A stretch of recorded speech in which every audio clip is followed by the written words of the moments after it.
And we're back on the other channel. Welcome to another Toronto Hoop Talk live stream. Today we're going to be streaming through this second game in Atlanta. Raptors playing back-to-back games in Atlanta. First game they won. It was the Raptors' second road game, the second win on the road all year. So the odds of them winning a back-to-back pair of games on the road after having only won one all year, pretty low. But here we are trying to do so. Off to not the best start, down 12 already in the first quarter. But that's kind of what we figured would happen. So we're going to sit around and watch the rest of this game. 8 people watching live. Make sure you guys hit the like button and subscribe to the channel. I see AJ Byatt is in here. One of the more supportive people in the chat. So I appreciate seeing you here. He says, please like the stream if you haven't already. It really helps all out. Please subscribe to the channel.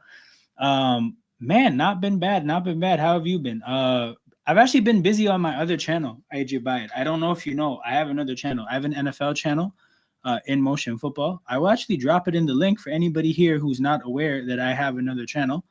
You guys can migrate over there. But that's where I've been. It's the kind of, it's a huge, it's the most important part of the year in terms of NFL. So I've just been busy doing a lot of NFL streams. I've definitely been slacking when it comes to NBA streams. But here we are. We got the Raptors down 10. Disco Flash is in here. Good to see you, my brother. I'm cheering for a red and white team right now as well. So you usually put the red and the yellow in the chat. But yeah, we are. You said you're kind of stressed about your red and white team tomorrow. I'm stressed about my red and white team right now. But yeah, this is the NFL channel, people, for anybody who wants to migrate over there and subscribe there as well. But here I am. Good to hear that you're doing well. What club do you support again in the UK? Were you a United fan? But yeah, as Scotty Barnes kicks to the corner, Jamal Shed. Hey. Okay, you got all the colors in there now. Misses from the corner. Barnes with the rebound. Smokes the layup. A 15 points scored, and I'm seeing how they've played offensively the last 3 possessions, and I understand why. Very sloppy start offensively. We got a new player on a 10-day contract. Oh, you're an Arsenal fan. Okay, I mean, you're probably not feeling too bad then. Atlanta in the bonus already. This is 5 quarters in a row that Atlanta gets into the bonus before the Raptors. So again, as somebody who hasn't watched a ton of Raptors as of late, I don't know if that's the norm, but yeah, being in the bonus always helps. And the Raptors have not done a good job of getting into the bonus early. Always Atlanta beating us to the punch. As this guy, number 8, not really familiar with who he is, but he will shoot a free throw to make it a 12-point game.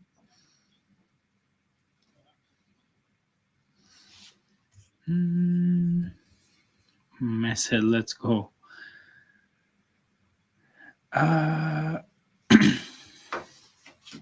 15. Is Miami playing at the same time? Barnes shoots from 3 and makes it. Again, still having a hard time getting used to Trae Young having a beard. Especially, it's the guys with the baby faces that it looks especially different because now they look like a baby face with a beard. It's different. Way to ruin the stream. It's an Arsenal fan. You're not wrong. Is Barnes in for this game? Yeah, Barnes is playing. It looks like they just called a charge on Scotty Barnes. So turnover. Jen will commute me now being a Chiefs fan. Oh yeah, Disco Flash. I could ask you, what do you think of Pete Carroll getting the Raiders job?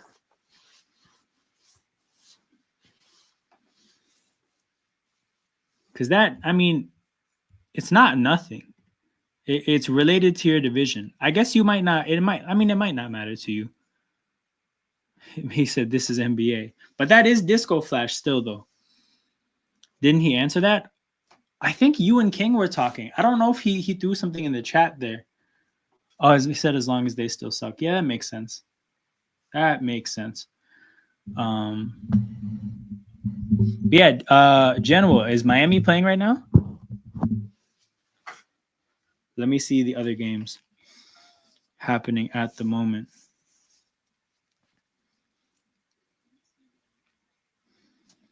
Yeah, Miami's playing in Brooklyn right now. It's tied 61-61. Did they challenge this?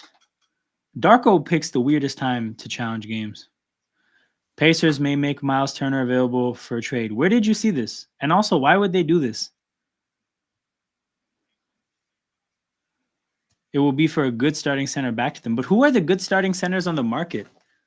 Miles Turner for Jakob Poeltl would be something. Reunite Pascal Siakam and Jakob Poeltl. But that would be weird.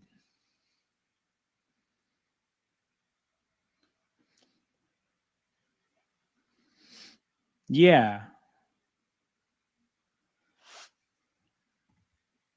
I can't big contract, same reason why Jakob should be trading. Oh, okay, then it wouldn't work out that way because both teams are looking to get rid of players that are about to get big contracts.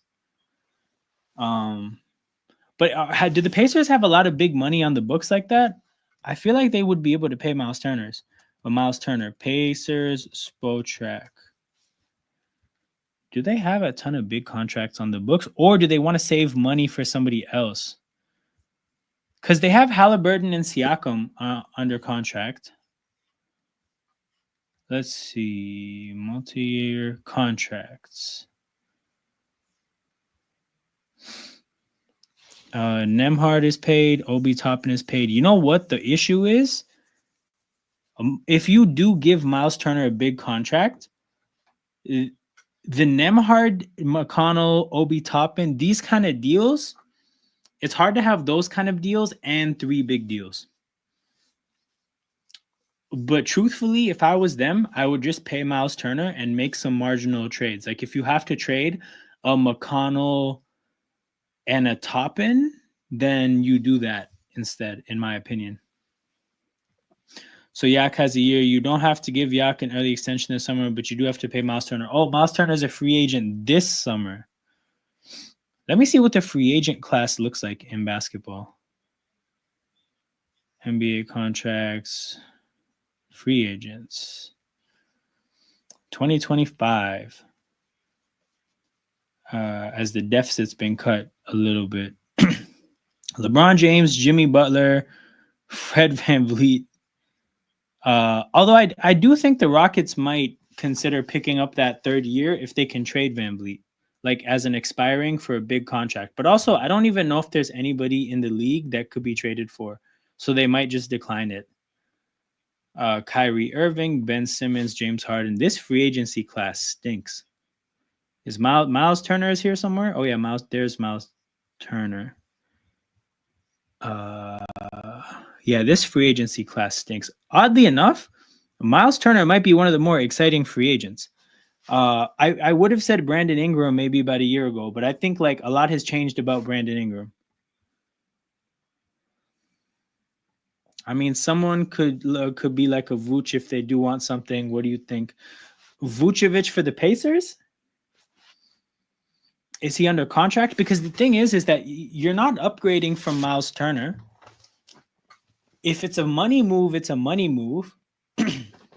But you're not upgrading. So is Vucevic under contract? Because if he also needs a contract soon, then you're not winning either way. They're saying Miles Turner get north of 30 million. See, but hold on. You're saying he ain't worth that, but that doesn't mean he won't get it. Best example of this concept is Fred VanVleet. So if Miles Turner is about to get a big contract, then it makes sense for Indy to want to get away from that. But also from the Raptors standpoint, if we give Miles Turner 30 million a year, that would be horrible.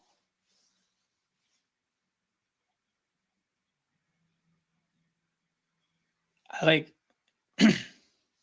if we give that kind of a contract to a center, then you probably look to move RJ Barrett for a young piece. Because the money can't pile up this quickly for players that aren't important pieces of our core. He still has 3 years or maybe 2. Vucevic, okay, then maybe Vucevic makes sense because also Vuce is old-ish. So if he has 2-3 years left, by the time it's time to get paid, he won't really be in a great spot to ask for a lot of money. Vucevic is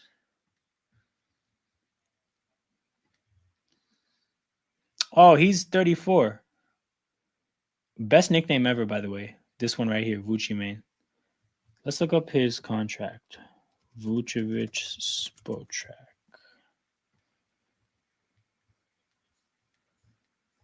Vucevic has next year under contract. But again, because of his age, you don't really have to worry about having to pay him. Disgusting. RJ out, Turner in. The price of Toronto is not 30 million, it's probably 40 million a year for Turner because they ain't competing with. Damn. Yeah, that's nasty. Giving Turner that kind of money would be disgusting. Vooch is like Kelly Olynyk on defense. This is fair. And I mean, at this point, Vooch is I guess he's a rebounder and a floor spacer. By the way, the Raptors made it a 5-point game, so great job by this unit. From what I've seen, though, it looks like Bruce Brown finally actually looks like Bruce Brown because he got a knee surgery in the offseason, and it looks like the Bruce Brown that we saw last year was probably not that good because of whatever knee issue he's had, because post-surgery Bruce Brown looks great. That also might be the motivating factor if he's playing for a trade. So there's that. But yeah, he looks solid. Yeah, hopefully we can get a good draft pick for Bruce Brown. The stats comparison this season. Compared to wait, are we comparing to Miles Turner?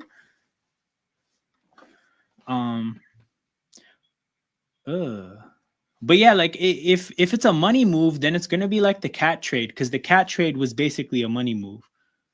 So yeah, they're not gonna win on the court, but it's a move they have to make because of the finances.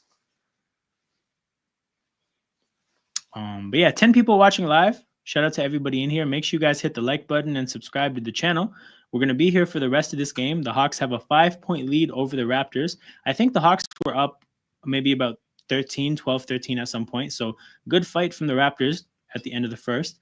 Again, this is a team that's only won 2 road games all year. I think 2 out of like 20 plus. So if they somehow go from 1 to 3 in a matter of days, that would be, pretty big progress. Making your road win tally go times 300. But post-surgery and pre-surgery, Bruce Brown is still only worth 2 seconds max. Realistically, yeah. But this is where you just have to hope a bad franchise makes a bad decision. That's how I kind of look at situations like this. Is Bruce Brown actually worth a first-round pick? No. But does everybody in the NBA get traded for what they're actually worth? Also, no. Like, that's the thing you have to keep in mind when we think about what could happen, is like, as people who I guess are just like, the default thing to do is just to use your reason and your logic to assume that reasonable and logical things happen. But unreasonable and illogical things happen all the time. I want them to go 0-2-1 if it's possible.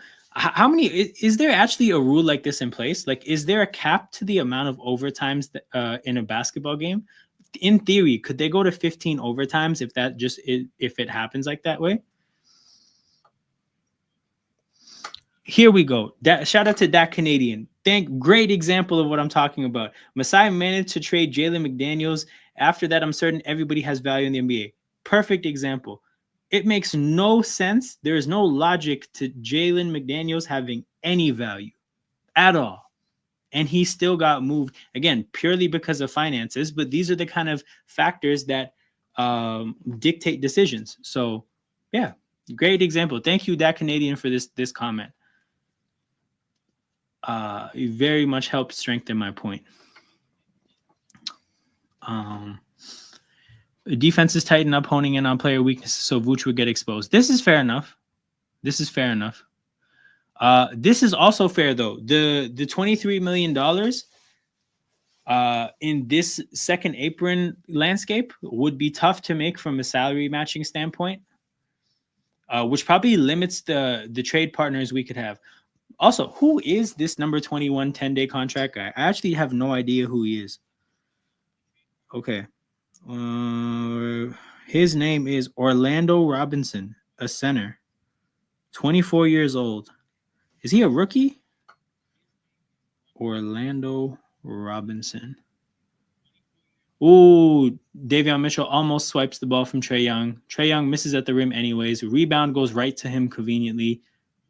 Bogey misses from the corner. This Orlando Robinson fella is a third-year player. Wait, he was in Miami's. I missed a 3, by the way, so it's a 2-point game. Orlando Robinson was in Miami's development system, and he didn't pan out. Yeah, that's a horrible sign. Miami's probably the best organization at developing randoms, like late second round talent, undrafted talent. So if he was in Miami, I'm seeing for 2 years, and he didn't pan out, low chances. But whatever, we'll take a. Oh, you actually know him. Me sitting here not knowing nothing. I mean, I appreciate you for hanging out, though. So I'm assuming basketball is not your thing at all, Disco Flash. But if you ever have any questions, it's a great group of people to ask. Heat Legend. Why is this complete banter or just did he actually ever do anything? Lost a job in Miami and he lost a job in Sacramento. Raptors picked him up. But this is I guess this is true though. It's a 10-day, there's zero risk. We're literally taking a flyer on a guy. He's 24. Also, he's a center, and sometimes you just need a center, especially us. Right? When you're not playing Jakob Poeltl, I mean, Kelly Olynyk's not playing as well. I think that's the big deal. Like, sometimes you just need a center. I mean, he was all right. Okay, fair enough. Orlando Robinson can't shoot the 3, is not a vertical athlete, can't ball handle, can't pass, has poor lateral movement. This guy has a whole scouting report on Orlando Robinson. Who are you? Marcus, are you a scout? Has a whole scouting report on Orlando Robinson.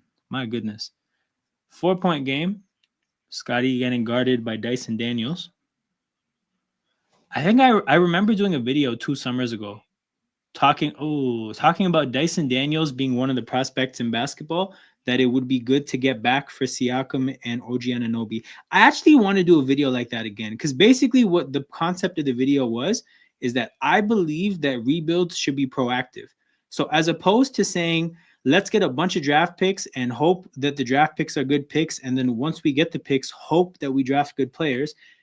When you're trading established talent, you could I thought it would be a good approach to actually identify young players that are already in the league that you've seen play basketball at the NBA level that have potential, and just targeting them as return for Pascal Siakam, or an OG Anunoby. So as opposed to saying, let's float these players out there and see the best value that we can get, you to use those pieces and you look at players that, again, you're proactively going after and saying, look, what do we have to do to get a deal done for this young player, right? I've always wondered if a GM ever went about rebuilding that way, how it would pan out. So I'd love to see it one day. But I maybe this is the time to do another video like that.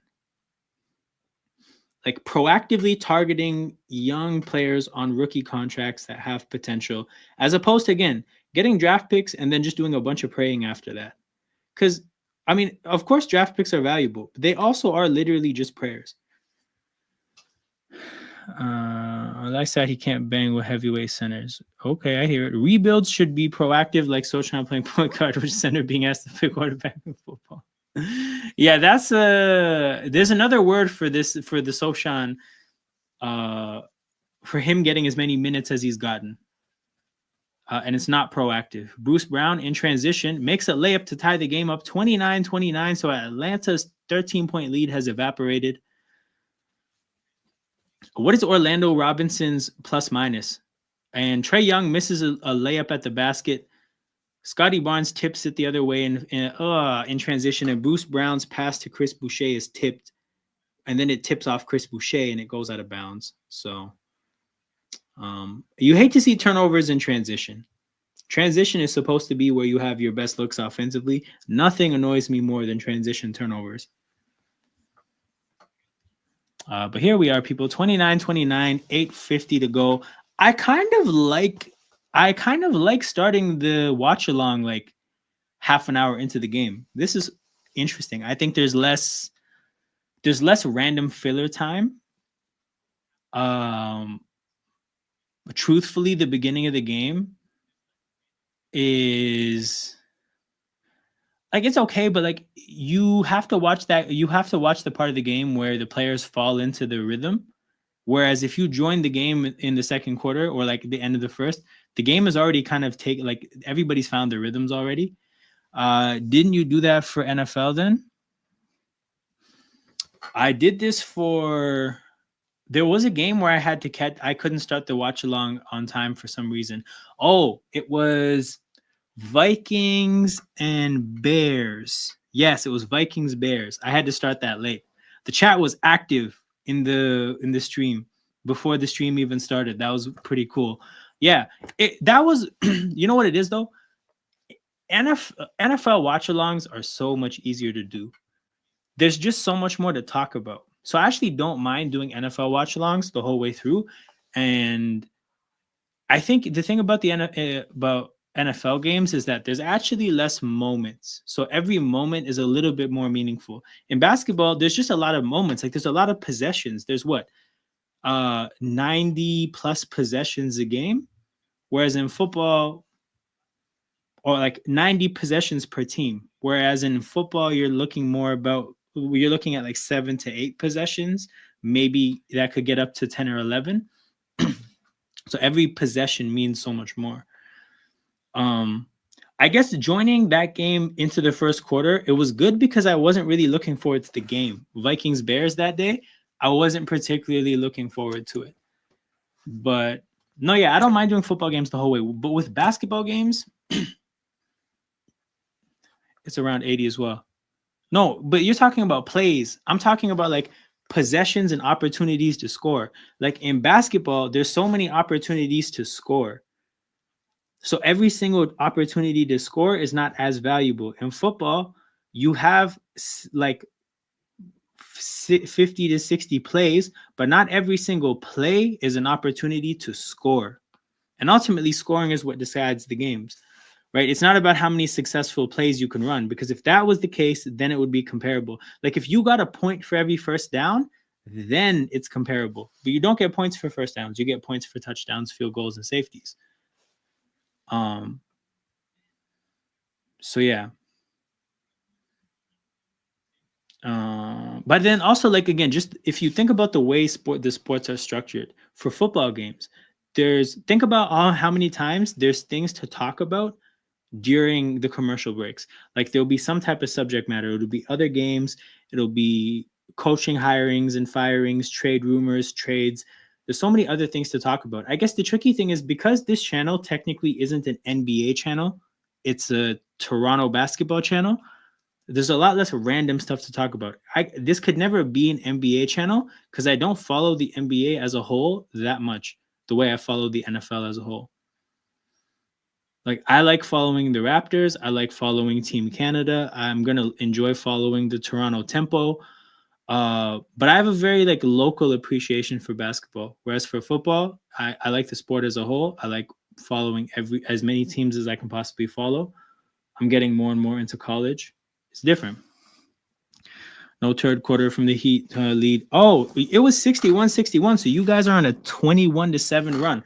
21-7 run, like 3 touchdowns to 1. Davion Mitchell hits a 3 to make it 34-34.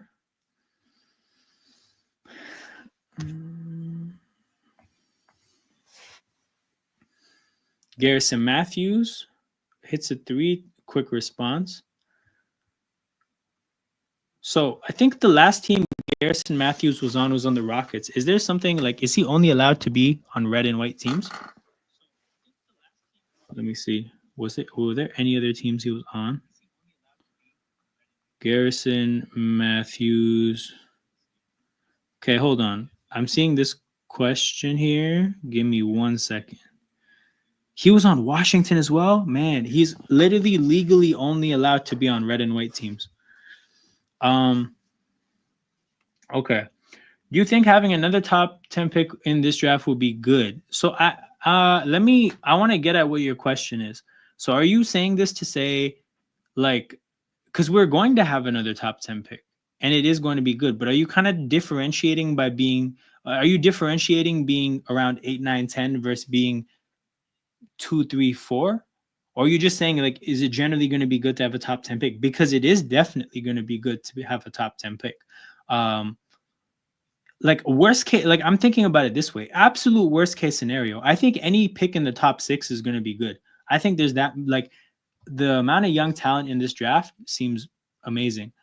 Obviously the higher the better, but we should be leaving this draft with a really good young player. Oh, what a block by Krejci. What the hell? I did not know he could do that. Oh, for better clarity, there we go. Okay. Adding a secondary. Oh, I would love to do that. But what would you suggest is the best avenue to getting another top 10 pick, and who would the team be? So actually, I can start with the who would the team be part of things, and look at a Tankathon right now. Which team in the top 10 would consider trading a pick? Washington? No. Utah? No. New Orleans? No. Charlotte? No. Brooklyn? No. OKC? Maybe. OKC, I think so. Portland, no. Chicago, no. San Antonio, no. So I think the only feasible team would be Oklahoma City. And now you have to ask yourself, what do we have to offer Oklahoma City to potentially get that draft pick? And the troubling thing about that is I think some of our best assets that could get us another top 10 pick are draft picks. And I don't think OKC would be interested in the Pacers pick that we have next year, or even our own pick. I don't even know if it would be smart to do that. So I don't know, like, what would we have to package with Jakob Poeltl to get another top 10 pick? Would you trade Jakob Poeltl and the Pacers pick next year to get a top 10 pick this year? Because the gamble there is basically, where is the Pacers draft pick going to be? If you think the Pacers are going to make the playoffs, maybe make a playoff run, and their pick is going to be in the 20s, actually, why would I say playoff run? That has no impact, because the draft picks in NBA go by regular season standings. So if you think the Pacers are going to win a bunch of games and that pick might be in the 20s, then a pick in the 20s plus Jakob Poeltl probably makes sense for a top 10 pick. But if the Pacers, I mean, if they lose Miles Turner, they could maybe not be the best team. And then if you're then trading a pick, let's say late lottery plus Poeltl for a top 10 pick, maybe the value is not great there. But yeah, that's how we need to think about things. OKC trades Hartenstein for Jakob Poeltl and bench depth for Phillies first. Hold on. No, what you traded OKC is Jakob Poeltl and Ochai Agbaji, likely for 2 firsts and 2 seconds, because you're eating an extra year of Hartenstein's salary. But hold on. Why? So you're saying they wouldn't trade the Philly first? They would rather trade multiple firsts and 2 seconds? Because OKC is going to have a lot of draft picks that I don't think are worth the most. Like, when it comes to their own picks. The picks that they have from other teams, I'd have to see, because I don't know what they have. But give me the Philly pick over multiple OKC first-round picks, because OKC is going to be winning 50 games for a long time. I mean, I lied. If Shea leaves, you never know. But as long as they have Shea and Chet, they're going to be winning 50 games for a long time. Okay. Which meta was more influential and also ruined the sport more? First 3-point game meta, Pepsi, football. I know football there's more variation. I could talk about. Who ruined the sport more? I can't say I have enough footy knowledge to really dig deep into that side of things. What I will say though is that I think the basketball thing is going to recover more. Like, it's going to recover quicker.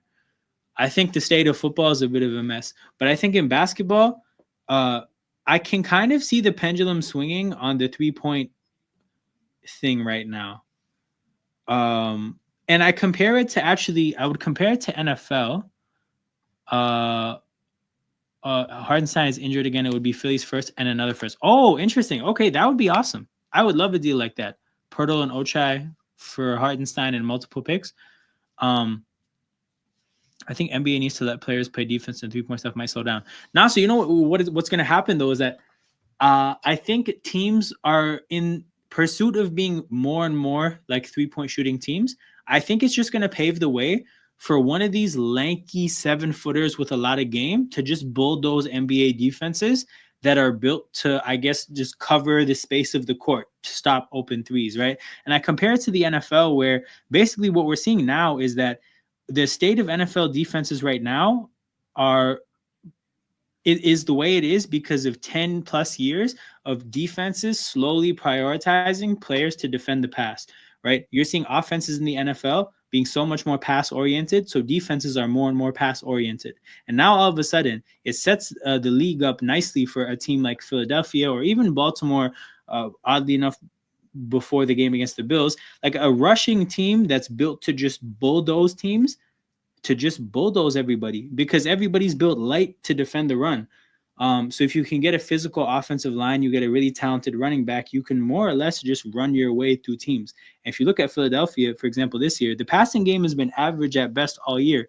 They're where they are exclusively because of running the ball. I think a similar dynamic could happen in basketball, where if threes are so common and you see defenses basically prioritizing length and agility in order to be able to cover ground and close out to threes as much as possible. If you see, like, I want to say a Giannis with more of a complete game, it might really set the stage for somebody to just bulldoze these kind of light defenses, right? A player like Jokic, oddly enough, I think a part of the reason he's so successful is because he's a bully in with a little bit of the modern skill in terms of passing, ball movement, 3-point shooting.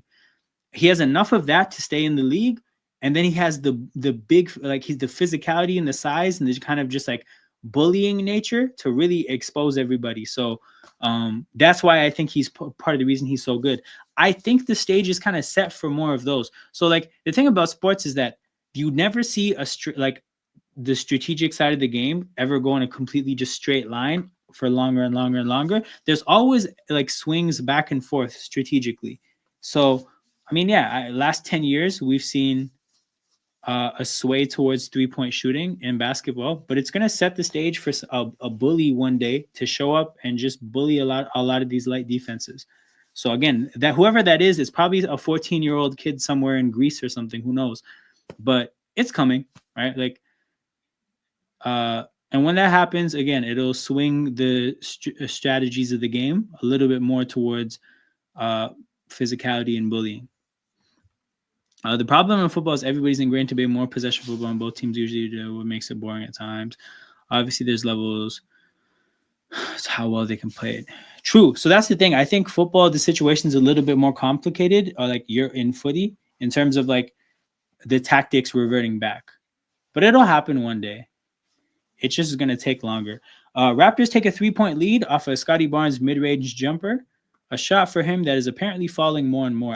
I've heard a lot of Raptors coverage talking about how Scotty Barnes' mid-range is starting to get better and better. Like his last 15 games, I think, are the best mid-range shooting stretch of his career. But again, I haven't really been watching enough of the Raptors to see it myself, but that's something to watch for. Also, he needs a go-to shot, just whatever it is. Like he needs something that's reliable. So as I say that, he shoots another mid-range jumper, which he gets fouled on. So more free throws for the Raptors. Chance to make it a 5-point game with 2:53 to go.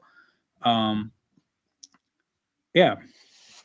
Again, I'm just, every time I see the YMCA sponsor on the Hawks jersey, I wonder how that sponsorship happened. Barnes makes the first free throw.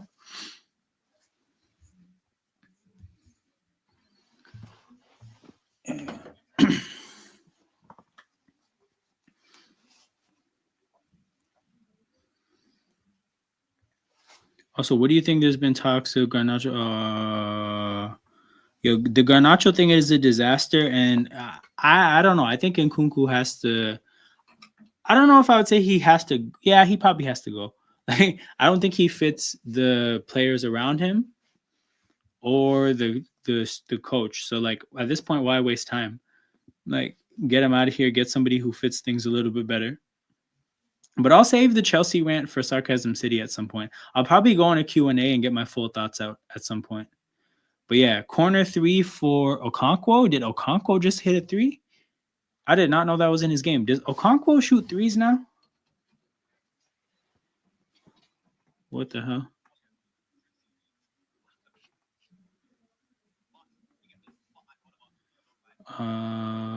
Okonkwo stats.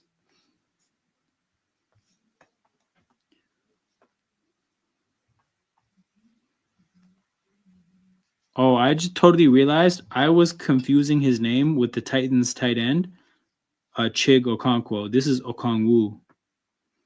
My bad, people.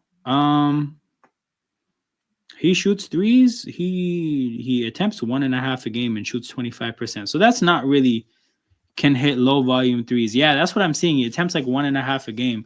Jamal Shed. Did I miss an and one? I did miss an and one. Shed taking it to the basket against Vit Krejci and getting the basket to fall as the smaller player. Someone interesting, Capella. I feel like he just needs a fresh start somewhere. He needs James Harden back. Clint Capella, certified James Harden merchant. He needs James Harden back. Oddly enough, why not ship him to LA? He can be Zubac's backup, and I guess he can catch lobs there as a part of like a Harden in the bench lineup. Scotty in transition, jumps without having a decision made about what he wants to do. Tries to pass it in midair, can't execute the pass, and it looks like the Raptors are going to take a timeout. They have a 6-point lead with 119 to go. Oh, it's not a timeout. It's a call on Trae Young.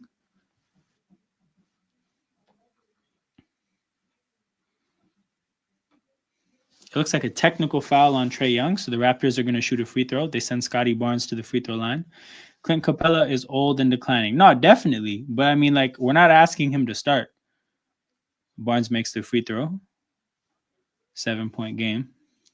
You getting a technical foul after making a basket is crazy. What was he complaining about? Oh, this is the play before.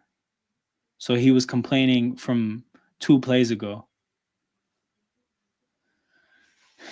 I mean, probably just not me, but others as well calling for Okongwu to start instead of Capella. Oh, Capella starts for this team? Starting a Capella in 2025 is wild. Davion Mitchell open from 3 and tries to get it to the ball tried to go in, but it didn't fall. Minute to go. Oh, good passing by Atlanta to set up a wide open 3 for Krejci, but Krejci misses. Okongwu is starting now. Yeah, he should be starting. Great play by Bogdanovic to swipe the ball from Pirtle. Whoever Bogdanovic's man was there has to call out to Pirtle that he's left him to go get the ball from Pirtle, because Pirtle has no way of seeing who that him coming there, but there's somebody who can, and there's got to be better communication there. Man, if we had a Okongwu Chomche starting 5 combo, bro, that would be a nightmare for the Bulls commentators. That's a very niche callback for anybody who might know what I'm referring to. Is undersized though, that's the problem. Yeah, being undersized and not being able to shoot is like a bad combination. You gotta pick one. Oh yeah, what happened to Koloko? He's a Laker now. He's a Los Angeles Laker. So he had the medical issue. He got reinstated, and he was a free agent because the Raptors cut him, which I also thought was a bad decision. We did not need whoever the 15th man on our team was bad enough to cut Koloko. But once he got medically cleared, the Lakers signed him. Who's got more minutes so far, Koloko or Bronny? Hilarious. Why didn't it work out? Bro, he had a blood clot issue, so they didn't know whether he could play basketball anymore. And the Raptors kind of got sick of waiting, so they cut him. But then he did get medically cleared at some point. Hello, Jared Brown. Hello. You missed the NFL stream we did. We talked about the Texans a little bit, but here we are. How are the Celtics faring?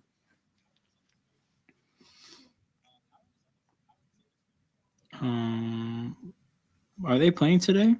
They are not. Oh, they already played. They beat Dallas. Yeah, they already beat Dallas. Okay. Oh, Dinwiddie fouled out in 26 minutes. Oh, I thought it was 12 minutes, but I read the points wrong. Yeah, no, they beat Dallas by 15. Um, they beat the hell out of the Warriors, man. I think it's personal between the Celtics and Steve Kerr. Hornets cooking the Pelicans right now. I mean, I guess that matchup is good because one of our tank competitors has to win, but I want the Pelicans to pick up more wins. I don't like how much they're losing, and I think they're set up nicely to tank as well. Like the thing about the Raptors tank, now in this little phase here where they're playing a lot of veteran players who are playing to get traded to contenders, we're going to probably win a few more games than we should. After that, the coast might be clear when they get traded and we're all like a even younger team. But yeah, during that time period before the trade deadline, we might be missing some important. We might be winning some important games, or failing to lose some important games. So I'd like to see the Pelicans do the same thing. But Trae Young misses the technical free throw there, which is shocking considering how good of a free throw shooter he is. But I guess that just goes to show how rattled he is. The pass, and then he follows up the missed technical free throw by giving a horrible pass to Dyson Daniels. Atlanta turns it over. Toronto will have the ball for the last shot before halftime. Davion Mitchell has the ball. I mean, obviously he's going to pass it to Scotty Barnes at some point, right? Yeah, here it is. Barnes steps into a three, back rim. Probably shot that too early as well. Like, there's no point in letting Atlanta have this little half-court shot here. And oddly enough, as I'm saying it, Trae Young hits the half-court shot, as he did. I think he hit a half-court shot 2 weeks ago as well. But, like, there's just no point in shooting the three that early. Sit on the ball for a little bit longer. Make sure you're taking the last shot. They're going to review if he didn't get it off in time. Thank you, Trae Young. Thank you, Trae Young, for messing up that opportunity. But the three will not count. It was still in his hands. I'll be streamed tomorrow for both games. Hell yeah, man. Good to see you. Good to see you. It'll be good to see you tomorrow. And we can talk Bobby Slowick because I need to know, was it that bad? I knew it was bad because I was talking about how bad the Texans offense was all year. I didn't know it was bad enough to cost the guy his job because he did a damn good job last year. Celtics played and JT got a rebound from KP. Blackwell has ruled the goaltender overturned. Won me some money unless the betting company says that ain't a rebound. I feel like if they have to make a call, they're gonna make it against you. But you know what's interesting? I actually have a friend that's gotten so good at gambling that he's got removed from certain apps. So he's banned from DraftKings. He's not even banned necessarily. He just can't bet on parlays more than $20. He's been banned for there's 3 betting websites that just don't accept his money anymore. He did good, and I don't know why he got fired. But yeah, I didn't know that was the case. And I don't know if many people know this is the case, but if you're too good at gambling, these betting websites will actually stop taking bets from you, which is absurd to me. Like, if you're good, you deserve to be able to keep betting. But I mean, business is business. What scares me about Jokic is this guy's a multimillionaire and he treats the NBA like a 9-to-5. Hold on. What do you mean? What do you mean by the treats it like a 9-to-5? Like, you mean like he's not that serious about it, or like he doesn't care, like he doesn't love it that much? Like, because to be honest, I respect that about him. I respect that, but his professional life is just his professional life. Reminds me of the Embiid 3 that didn't count. True. Of course, Washington is the number 1 pick.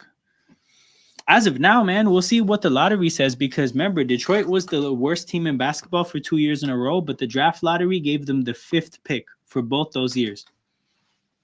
So in basketball, it literally comes down to luck. Literally comes down to luck. Rap should draft Julian Newman. Who is that? But no, brother. We need Dylan Harper. That is the one. That is the one that okay, so I think we're number 3, by the way. So my name here is Capture the Flag Enthusiast, but that's because I haven't been able to come up with something creative for Dylan Harper yet. If I was a Ace Bailey fan, and I'm not saying that I'm not a fan, I'm just saying in terms of wanting him as a Raptor, I would have put like, Ace up my sleeve or some shit like that. Right? I just can't come up with something creative for Dylan Harper. Dylan Harper is a very regular, bland name. It's pretty swaggerless.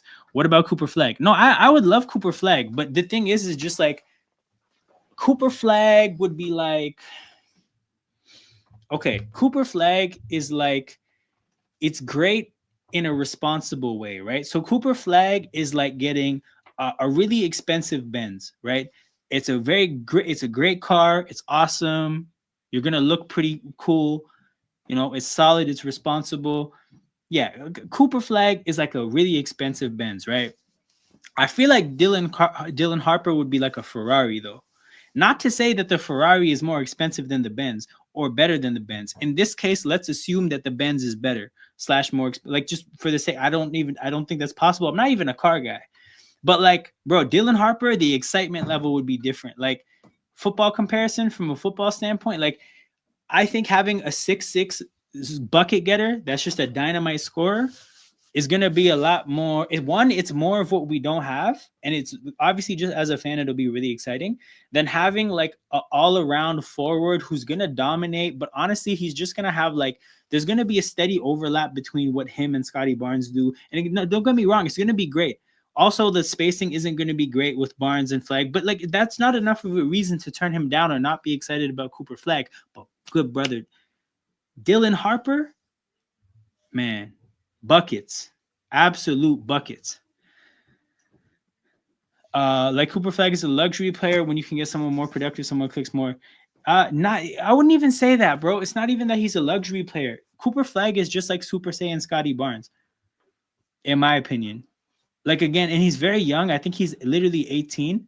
So, I mean, he's not even touched 10% of who he's going to be as a player. But yeah, Cooper Flag just looks like a much better is maybe a stretch, but he's just like a better Scotty Barnes. So like, if we get Cooper Flag in the draft, that's awesome. He's going to be an elite player, but there's going to have to be a whole lot of thought going into having those two players, and you're going to have to carefully piece the rest of the team together. For example, if we roll with Cooper Flag, Scotty Barnes, and Jakob Poeltl, my goodness, the amount of three-point shooting we're going to need from the backcourt to make that work, like, we're going to have a very specific set of guards.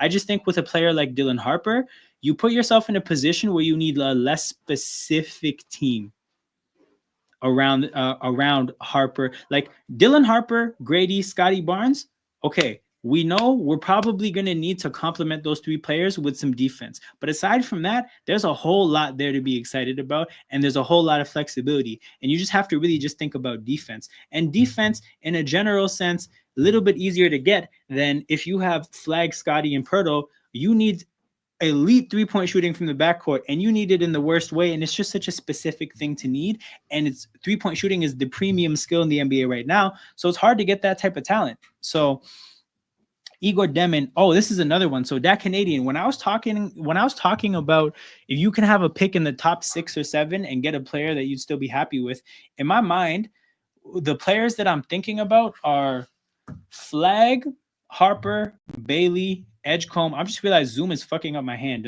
So Flag, Harper, Bailey, Edgecombe, Demon, there's more players. Kaman Maluach, and then 7. There's a 7th player. There's somebody else too. But I'm just, did I say Demon? No, I probably did. So like, there's just options. Like, there's so many different players we could get that there's something to be excited about. So like I said, it would be tough for us to fuck up this tank in a way where we get 8th or 9th pick.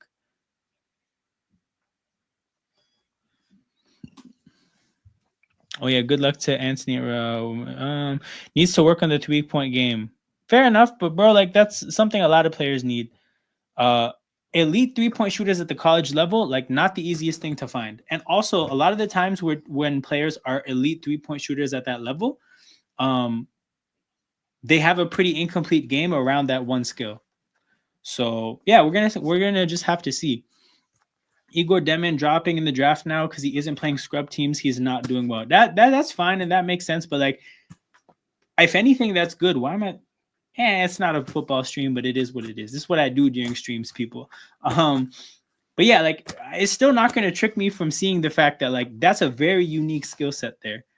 And yeah, I'd still love to give it an opportunity.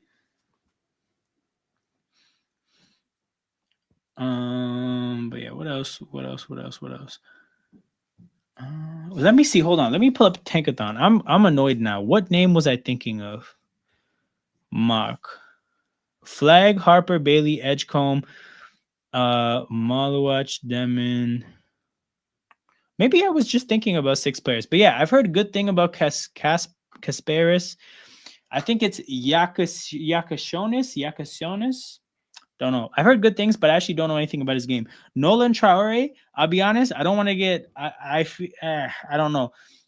I just feel like there's probably going to be an influx of French players because of Wemby. And like the thing about the sports is that whenever a really big anomaly creates an influx of because it's not a similar player in this case because he's a guard, but like the random influx is usually filled with players that suck. This guy from Duke, I watched him play.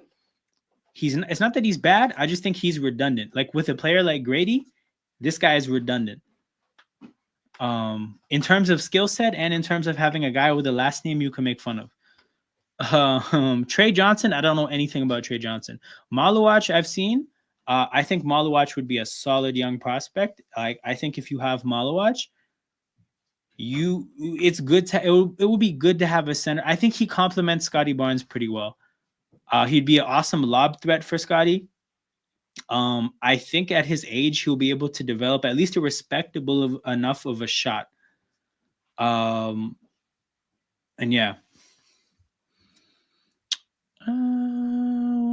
Yeah. I think I talked to you about this before, and it looks like there are talks regarding the NBA Europe project. Yes, I heard Adam Silver league in Europe. So if they do that, that'll be pretty cool. In terms of the opportunity for the NBA to essentially have European talent playing NBA style basketball in Europe from a young age. Like imagine if NBA Europe got a hold of Wemby when he was, I don't know, 15 or 16 or whatever, right? You would have been able to, it would have been less of a game, assuming how his game would translate. You would just see it. So yeah, that'll be interesting when it happens. Wait, the Nets are getting smoked on Vince Carter night? That's lovely stuff. That's lovely stuff. I didn't even know it was Vince Carter night. Oh, they're only down 11 now. When is it in the game? Hold on, guys. Maybe you guys can help educate me. Is there a reason why the Nets are retiring his number? I didn't know he was like that. I did not know he was like that in Brooklyn. Like I remember him having a couple of good years, but I did not know he was like a serious. Did he do anything to deserve getting his jersey retired? His impact in Toronto is undeniable, and 100% he should have his number retired up here. I just didn't know. I did not know that it was that serious in Brooklyn or in New Jersey. Or maybe it's because New Jersey similarly doesn't have like, but to be honest, they had a team that made the finals before him. This is true. General, you know what? This is a fair point. Man said it's the Nets, and he's not wrong. He's really not wrong.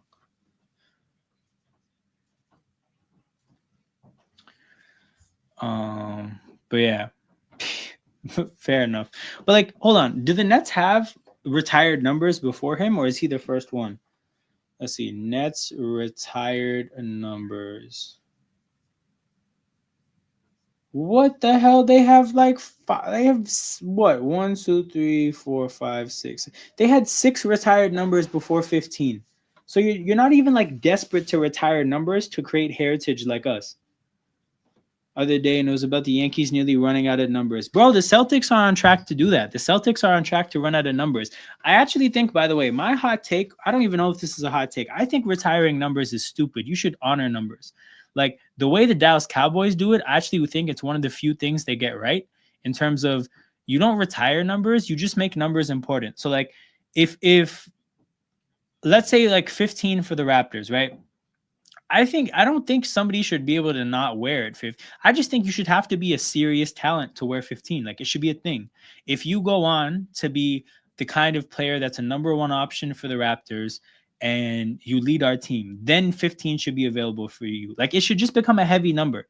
And I think when numbers become heavy based on heritage, I think that is a more sensible thing. Like for example, I think number 2 in Raptors history, it would be kind of weird.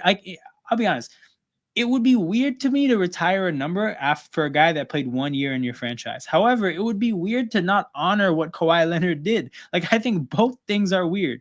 So I think the halfway point is, again, just make 2 a heavy number. Like, yeah, you can wear 2, but you have to be a bad motherfucker to wear number 2. We should retire number 7 since his Beckham. See, that's a different thing. Of if you want people to not wear the number because every motherfucker wearing the number is sexy. Yo, this is the most Marcus comment I've ever seen. This is so Marcus. My God. I said number 69 is a heavy number. Actually, funnily enough, right? If you guys look at what I did with this wall here, right here, I got the numbers honored here that I think are significant numbers, right? 15 for Carter, 4 for Bosch, 10 for DeMar, 7 for Lowry, 2 for Kawhi, right? But like, I don't think that they should have them retired. Oh, oddly enough, bro. So number 25 was basically retired for Zola. Nobody wore it, but then they unretired it for Caicedo. So the whole idea there is, I think it's kind of similar to what I'm talking about. Like, not just anybody can wear 25, but if a bad enough motherfucker comes around, you can wear 25. However, number 26 was also unretired. It was Terry's number, was opened up for Caldwell. And the idea there was that it's like, okay, young Chelsea through and through center back, kind of a similar early starting point to Terry. Sure, you can wear 26. But then after he switched to number 6, nobody's worn 26. So like that's the thing. The number has a purpose. And I just think that they should stick with it that way. Numbers should have a purpose. I know some clubs usually have number 12 reserved for the 12th man, which is the fans. Oh, I didn't know that. Because I know the Seattle Seahawks have number 12 retired, I think, for the fans. I think. And then, funnily enough, in CFL, because there's 12 players on the field, I think the whole thing is the 13th man. And I think there's a team that has 13 retired.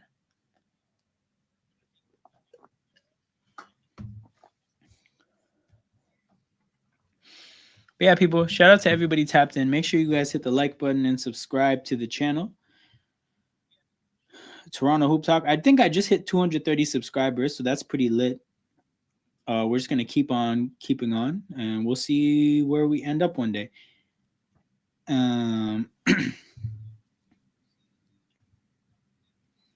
Yeah, I think I want to get a couple streams in before the trade deadline on trade stuff, and then I'm gonna try to be ready at all times to do live reactions to trades. But like, if it happens in the middle of the day and I'm at work, like, tough luck, man. That sucks. Barnes. Grady, pump fake. Oh,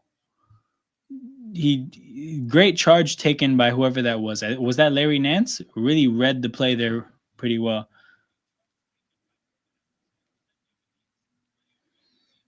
Since Ronaldo, not Beckham. Yeah, it looks ugly, man. The history looks really, really ugly.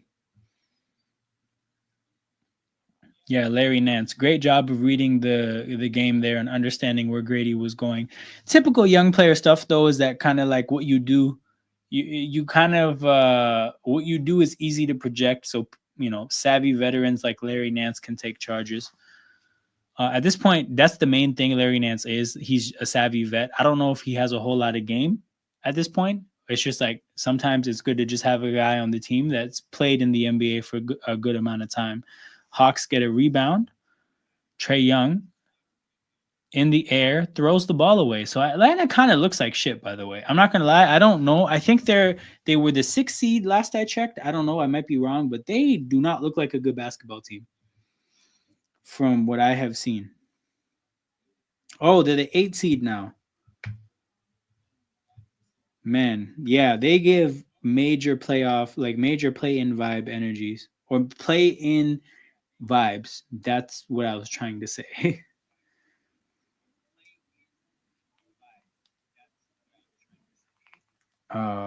But yeah.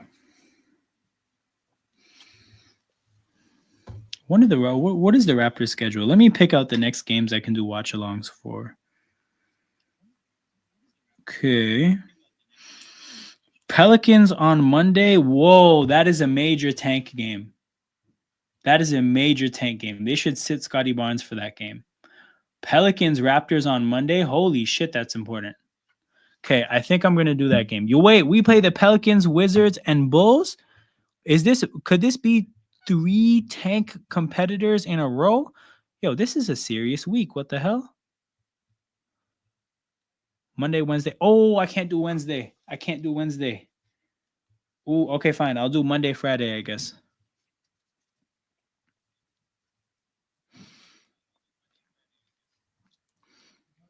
Yeah, Monday, Friday. We're going to do the Pelicans game and then the Bulls game. And then that leaves the last game being the Clippers 3:30. I'll do Clippers at 3:30. What the hell? Yeah, we'll do Kawhi watch. It's in Toronto as well? Hell yeah, man. You know what? No, I'm not going to go to the game. Yeah, we'll just do Kawhi watch. Yes, this is it, General. This is it. This is how I think it should work. You're spot on.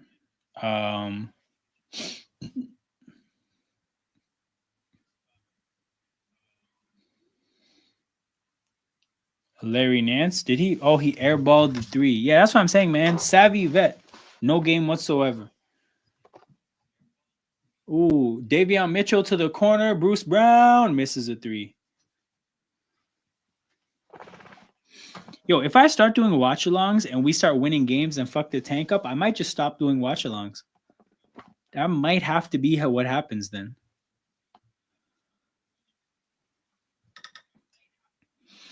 I mean, I think the tickets in Atlanta are pretty cheap, and they should be considering how shit this team looks.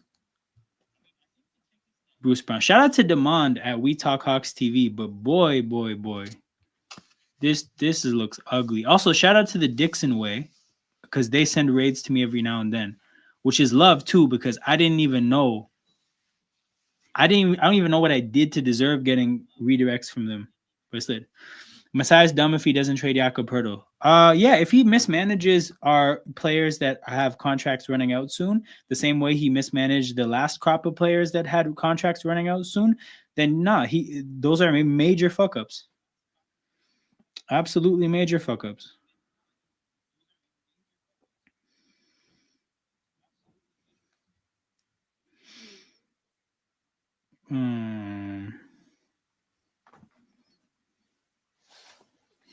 Remember Pelicans tickets during that play were only about 30. Makes sense, man. Makes sense.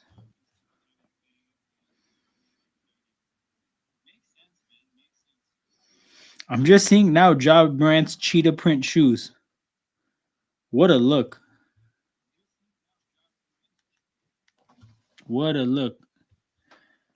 Trae Young, yo, he's been making some uncharacteristically bad plays. Like not knowing what he wants to do, jumping in the air without having a decision in his mind. Like whole lot of fuck ups.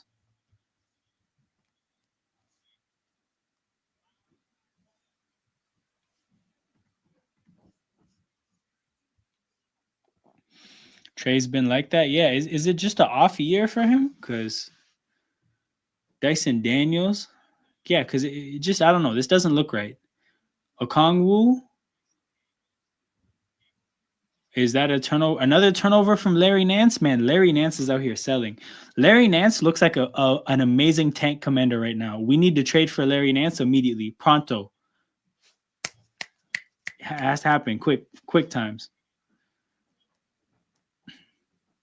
Scotty Barnes makes a layup and gets hit in the face again. Bro, how many times is Scotty Barnes going to get hit in his face in his career? Man takes a whole lot of eye pokes. How many times has he fractured his orbital bone, man? He needs to just wear a mask permanently, like preemptively just wear a mask.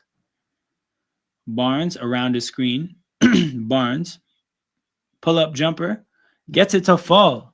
The midi is falling. Can sign G League talents for less than what Larry Nance makes.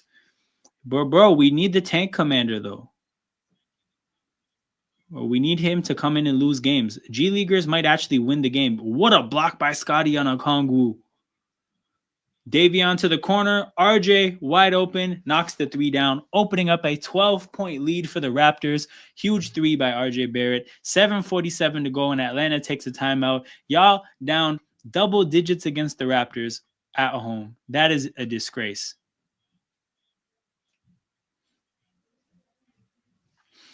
What a swing. Bro, I cannot believe it. I cannot believe it. How? Because basically, the Hawks were up 13 in the first quarter. There's been a 25-point swing in this game, which makes no sense, man. And this is like, I mean, I don't know if you guys were there when we did the Sarcasm City courtside commentary basketball show, but I was talking about how, like, the thing about the Raptors is like, if completely healthy, we're actually too good to tank. The problem is that we've always been hurt all year. We still don't even have Quickly back. Like, we're actually set up so nicely because if we get a great prospect and then we stay healthy next year, like, automatically getting into the play-in. Outside chance at making a push for a top 6 spot. I wouldn't say we could get up to like 3 or 4. That's way too unreasonable. But around 6, like 6 would be the highest. But that kind of run is in the cards if we get a seriously good talent. But yeah, man, like, Atlanta sucks. Like, that, I also don't want to get too far ahead of myself. Like, Atlanta sucks.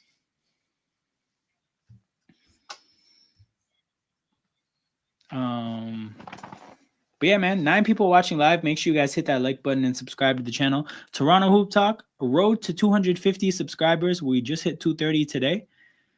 We're going to inch our way up to 500, which is, I think, the first layer of monetization. The big one I want to get to is 1,000. Once I hit 1,000 subs on both my channels, I can redirect back and forth and just have hella just exchange of numbers. Like, if once I get monetized or once I hit 1K subs on both channels, I'm about to do hella redirects between my 2 channels, share all my viewers. But yeah, that's the goal, people. We're gonna inch our way closer bit by bit. We got another watch along coming on Monday, Pelicans Raptors, then another watch along coming Friday, which will be Bulls Raptors. And after that, we're going to have, or in the middle of that, I'm going to probably want to do a stream on Tuesday or Thursday to just talk about trade deadline stuff. I still have to do a Toronto Tempo stream at some point as well. That has to happen too, because we're about to do hella Toronto Tempo content on this channel. That shit's going to be fun. To follow a franchise, to document a franchise developing from ground zero. It'll be a lot of fun. And it'll give me stuff to do on this channel over the summer. Because, man, the dead times in basketball are fucking dead. Like, having the Olympics and the FIBA stuff to do in the summer was pretty big for my channel, man. Because I don't want to just force random nonsense during August.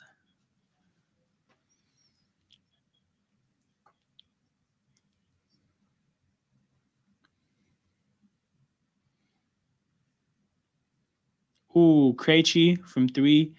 Had a decent look there. Misses.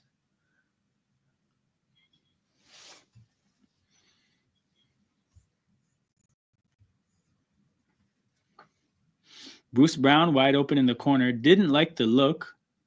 I thought he probably should have shot it, but maybe he thought Dyson Daniels was bearing down. Pirtle, nifty little post move to get an easy look. Raptors up 14.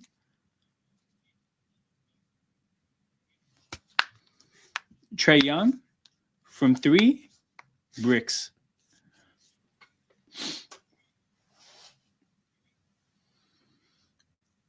Bruce Brown backing his man down. Backing down Trae Young. Spins into a double team. A pretty bad awareness there, but at the same time, somebody's got to call out that, buddy, you're getting double teamed. Krejci wide open from 3. Bricking 2 back-to-back wide open threes. I'm trying to take us to 14 to your local Manchester side to the Prem. I mean, shit. Have you just started the process now? Because long road ahead. Long road ahead. Also, at that type for that type of team, I'm assuming it's basically just like random FM generated players, right? Bruce Brown. What the hell? Did he get blocked there or did he get fouled? Best of luck, bro. How long do you think that would take? Like, that's a month long, like months. That'll take months, right? Trey Young, no call there because both people are complaining. Davion Mitchell and Trey Young are both complaining. There's real players as well. Yo, they have real 14th tier players in the game. That commitment to scouting is different. That's crazy.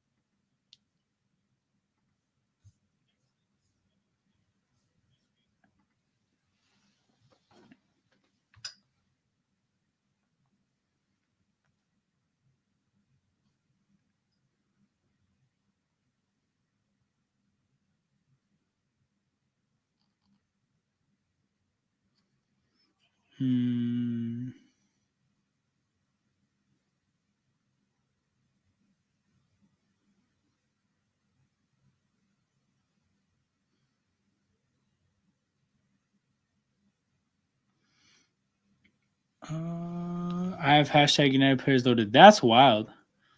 I'm convinced you can trial for hashtag United. Yeah, I think you can. Oh, you know what I really want to trial for? Since flag football is in the Olympics, no bullshit. I want to trial for Canada's Olympic flag football team. I'm dead serious. I'm actually in the process of looking to see who's going to be running it and how they're going to put together these teams. I know you're talking about me. I know, 100%. But I'm so dead serious, bro. I'm trying to at least try to see if I can get on that team. Imagine I'm a bronze medalist. You know how crazy that would be if I'm a bronze medalist? Oh my God.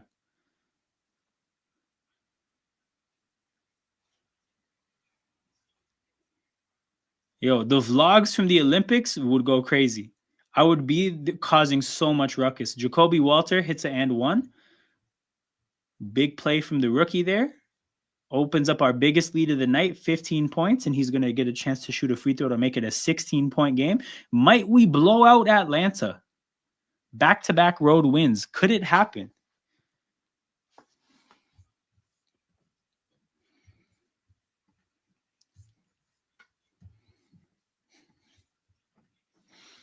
Jacoby at the free throw line. I will say, though, Jacoby, like, because I know when he doesn't have to play basketball, he doesn't have to tie his hair up like this, but this style of tying your hair up is so funny to me. Jacoby in transition gets another layup or another basket. It's a layup. And then hustles back on defense. Hell of a job to track back on defense by Jacoby Walter. 17-point lead for the Raptors.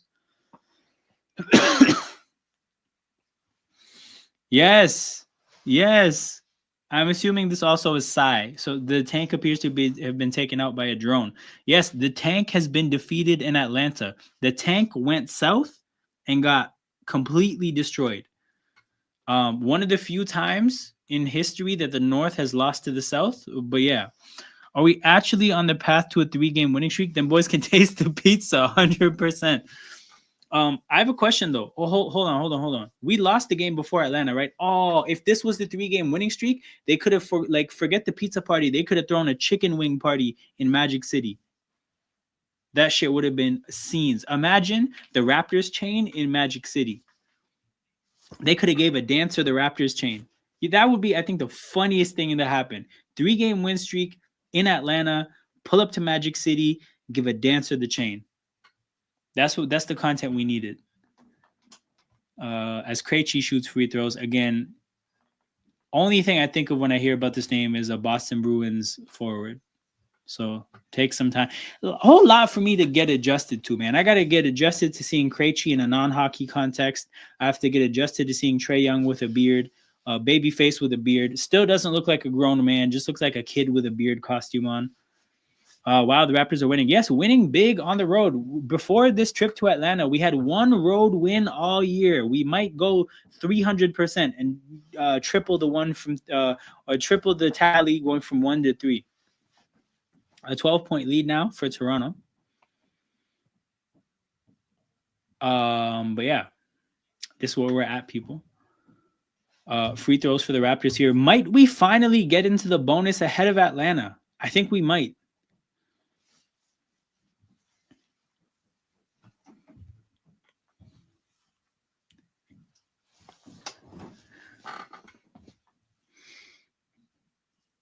Damn, bro. RJ Barrett went ass first into the cameraman. That's tough. And then misses the free throw. I understand it though. Poor camera guy had to make a point to, because you got to do your best to keep like getting the shot. The problem is the shot kept becoming more and more of RJ's ass, which is tough. I would 100% drop the camera, but at the same time, maybe you need to protect your own face. So actually, a pretty compromising position for that cameraman. Poor guy. Poor guy. 74-61 though, 13-point lead for Toronto, 4:20 to go, Blaze, in the third quarter. Hawks turn the ball over, and Raptors get a chance to extend the lead. Jakob Poeltl dribble handoff to Jacoby Walter.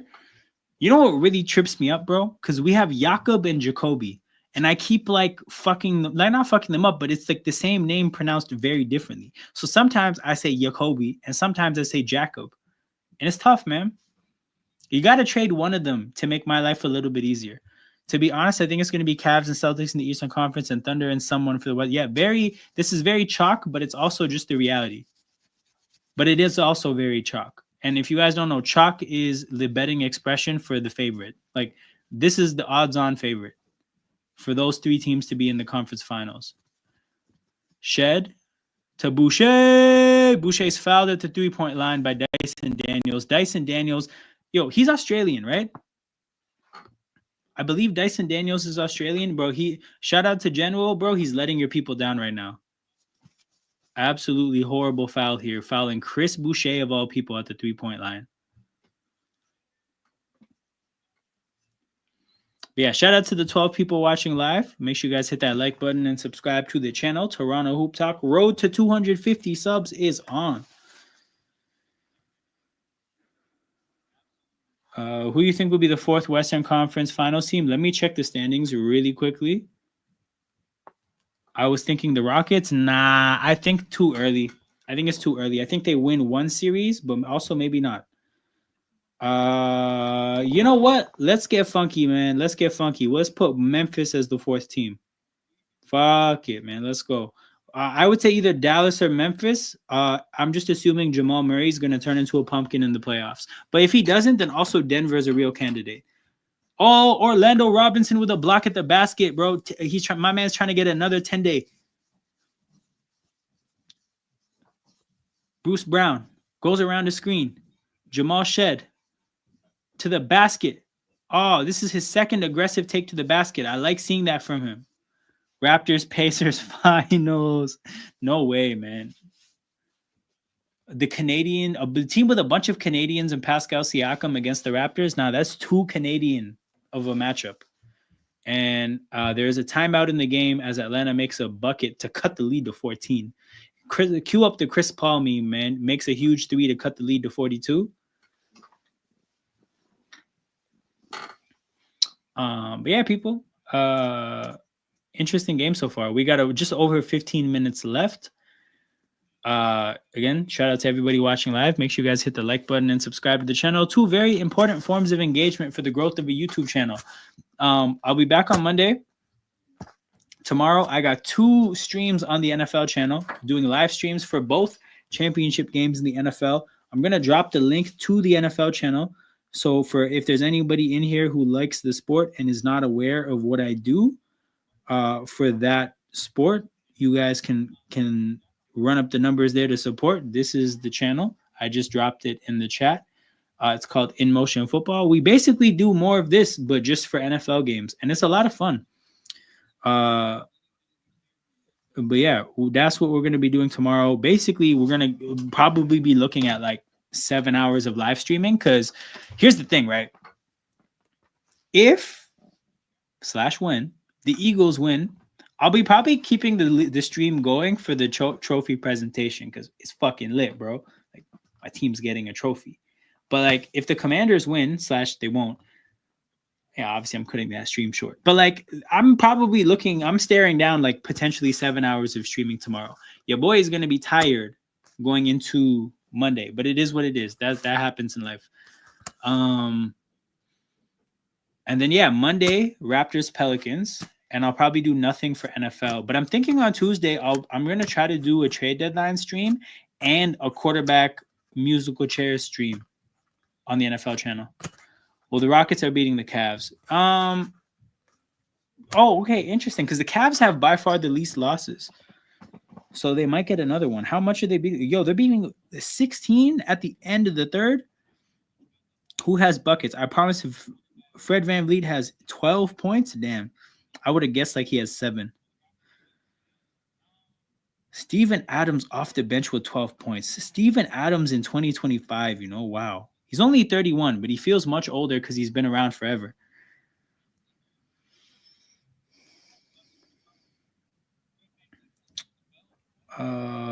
Cleveland.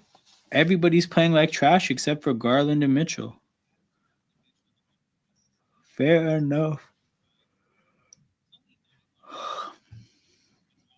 Yo, Sixers are playing the Bulls. What a shit matchup.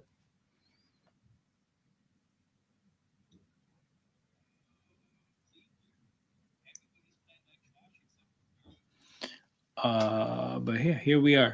Raptors are gonna inbound the ball. Scotty to Shed. Shed is getting picked up full court by Dyson Daniels. I lied. Dyson is just there, but he's not really pressing him. I always hate when players do that, by the way. Barnes in the middle of the zone with Garrison Matthews matched up onto him, spins into his the free throw line area and gets a jumper to fall. The midi is falling for Scotty. It's the first time I've seen the thing that I'm seeing right now, the thing that I've been hearing about. But what a player he could turn out to be, man, if that's a consistent shot for him. 14-point game as Atlanta makes a shot the other way.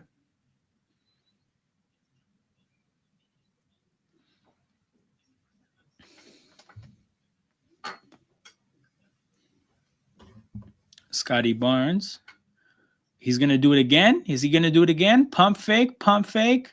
Yeah, he should have passed that up. The look wasn't good enough. Dyson Daniels to Larry Nance, who gets a free run at the basket and he can't dunk it. If he doesn't have the explosion to dunk that, why is he even here? Scotty Barnes throws up a lob to Orlando Robinson, who, smart enough to know he cannot dunk it, catches it, lands, and makes the easy shot. The Raptors lead extended to 16 again. Bogey, no look pass to Nance in the corner. That might be the least impactful no look pass I've ever seen. And then Lance misses a shot. Yo, Larry Nance might be the worst player in the NBA right now. He's playing like absolute garbage. Jacoby misses the transition 3. Kind of the feel of a heat check without there being any heat. But yeah, at ATL timeout, 16-point game. I think Quinn Snyder wants to yell at his players, and I don't blame him. I don't blame him at all. But here we are, people. Let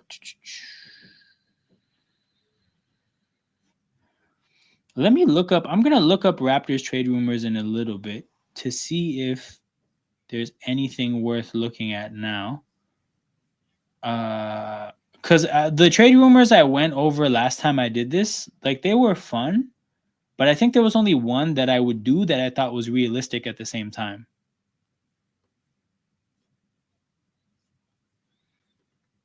So yeah. Let me see if there's any other rumors that are interesting. Choking on the smoke from the tank engine burning. It's true. I had always thought, by the way, that I would be adding to this tank memorial. What the hell? This tank memorial is here to commemorate Tampa when we successfully tanked to get Scotty Barnes. I thought I would have to put a second tank here for whoever the next sick prospect we get is. And that would be a running thing for this channel, is I would just add more tanks the more times we tank for young players. But I don't think I'm going to be doing it because it looks like the tank is dead. The drone took it out. But yeah, we'll go back to this in a little bit. 16-point game, 124 to go in the third quarter. Raptors with a lot of bench players out there. This looks like Scotty with the bench. And we have a 10-day playing center. So this lineup probably just has to last another 3-4 minutes before we get some more starters in the game. Shed gets to the basket area. Caught up in a crowd. Probably should have passed that up. You'll have to add a drone flying above the tank. Man, I hope not. I really, really, really hope not. Garrison Matthews misses a 3.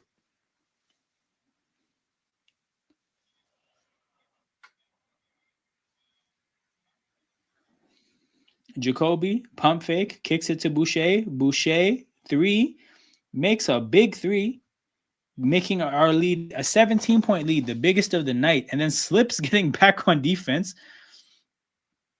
And then Krejci, he tries to turn it over. It's not going to be a turnover because he gets lucky. But he did all the bad decisions. Like, he made all the bad decisions you have to make to start out a turnover.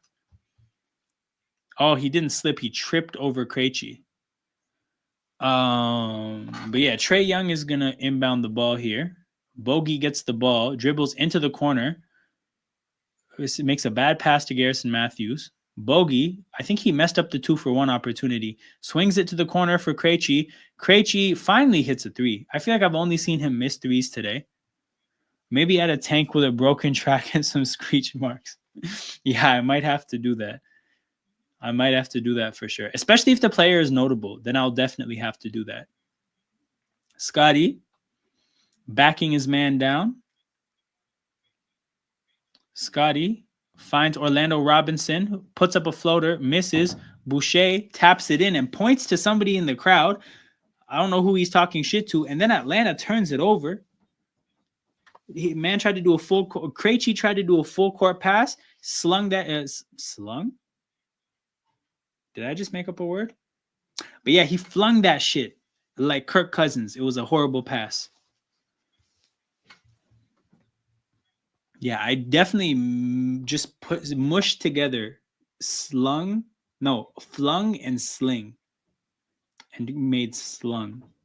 Interesting. Anyways, Orlando Robinson gets blocked to end the third quarter, and we go into the fourth quarter up 16. Crazy outcome here. I cannot believe this is happening. What was the score at the end of the first quarter? Let me check this very quickly. Hawks were up 5.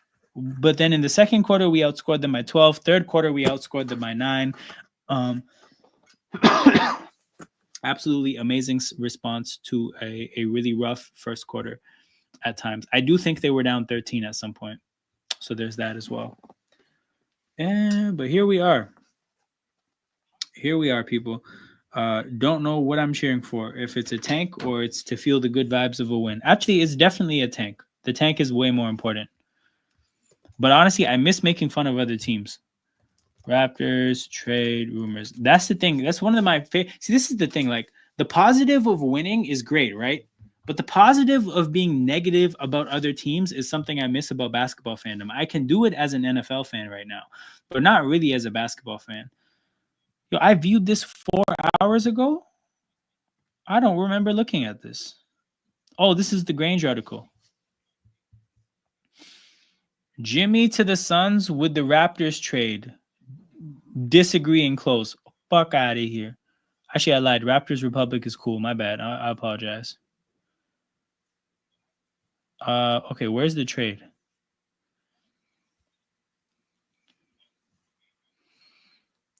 Okay. Does it not actually say what the trade is? Trash.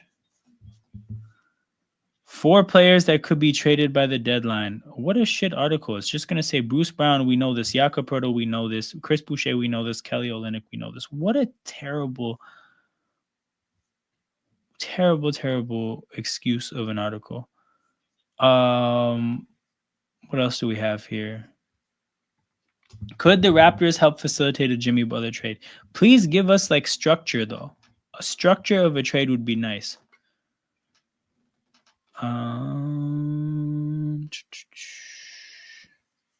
Continue reading.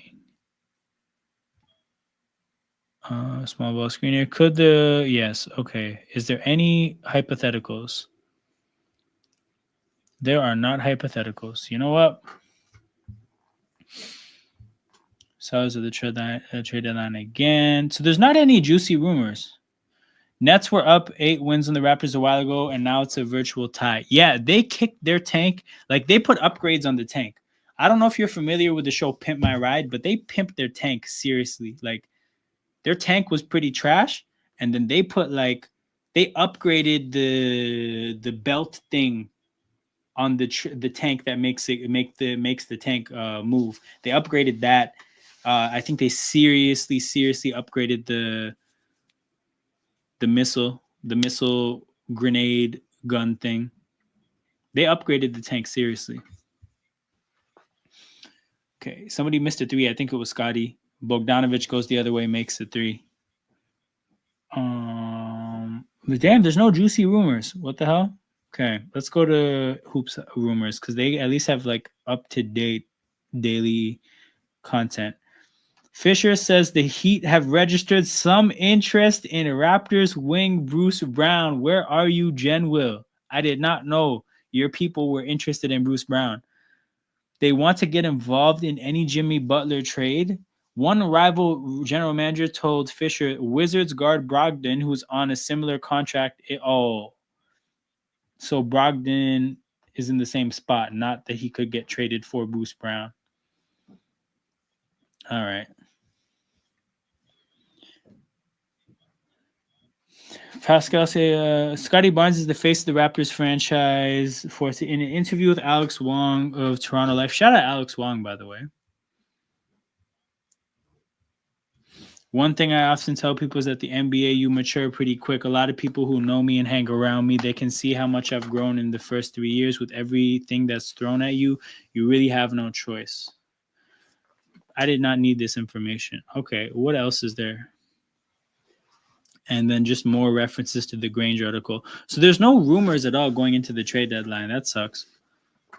Especially as a creator, because there's usually a lot of opportunities to just mindlessly go through like random articles. Orlando Robinson hits a jumper. Orlando Robinson not playing that bad for a guy that just randomly showed up. But yeah, where's Genwo when you need him? Capella, put back.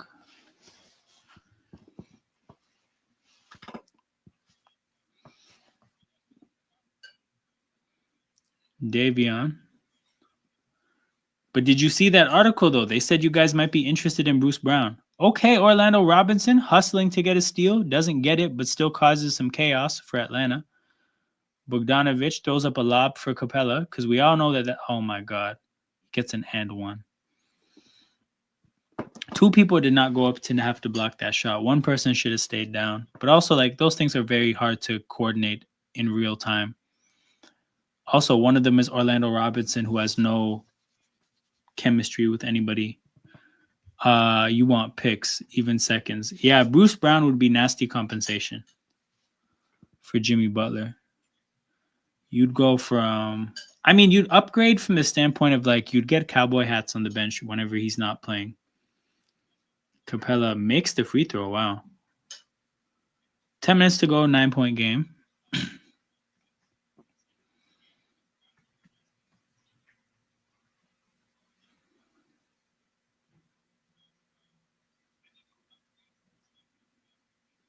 Orlando Robinson to Chris Boucher, and Boucher misses a super easy look because he lost his footing. You hate to see it. Trae Young finds Bogey from the three-point line, who misses. And there's a foul on Capella. Suns are trading picks for Beal contract to give some of that to the Suns. Oh my God. So is that what they traded the pick to? Who was it? OKC? Is that who they traded the pick for?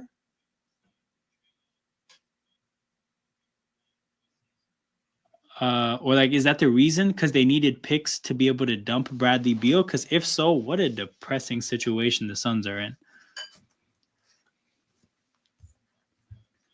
My goodness.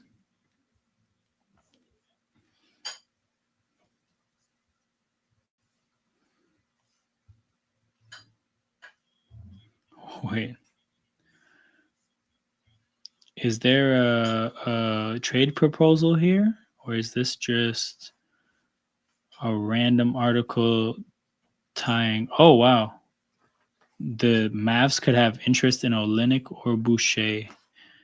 What would it take? Kleber's 11 2-year length would likely be the financial asset involved. It matches perfectly.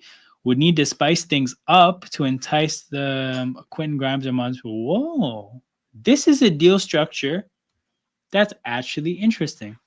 Yes, to trade Beal. That's so sad for Phoenix that they made such a bad trade that they need to trade for more draft picks just to pay somebody to take the bad contract of Bradley Beal.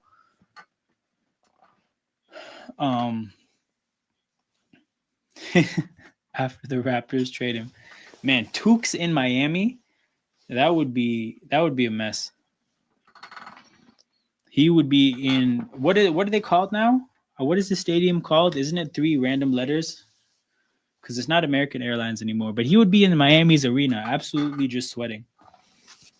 But quickly touching on this, I would happily take Maxi Kleber's bad contract in order to get Quentin Grimes or Omax Prosper for one of our bigs. I would be happy with a trade like that. Bring me Olivier Maxence Prosper, aka Omax.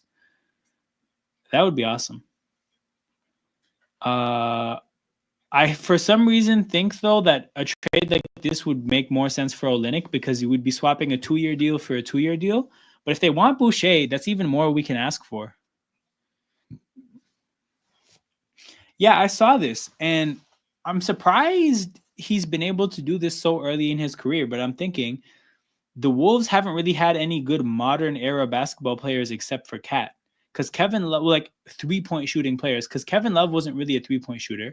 All of their best players before Kevin Love were in an era of not really shooting the 3 at a high volume. So yeah, that makes sense how a 24, 25-year-old can end up being the Timberwolves all-time 3-point shooting leader.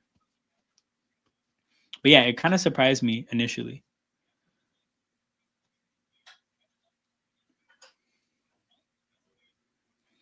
And they won 133 to 104 against the Nuggets. Did Jamal Murray play?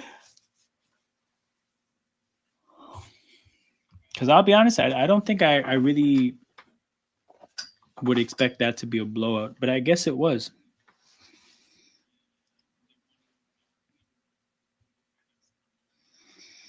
Yeah, Murray played. Actually led them in scoring. It looks like Jokic didn't have that great of a day.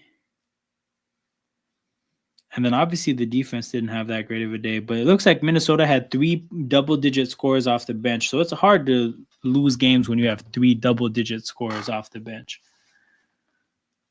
What a luxury. Anyways, Raptors up 11, 9 minutes to go. Capella misses a dunk. This game has had a lot of missed shots at the basket.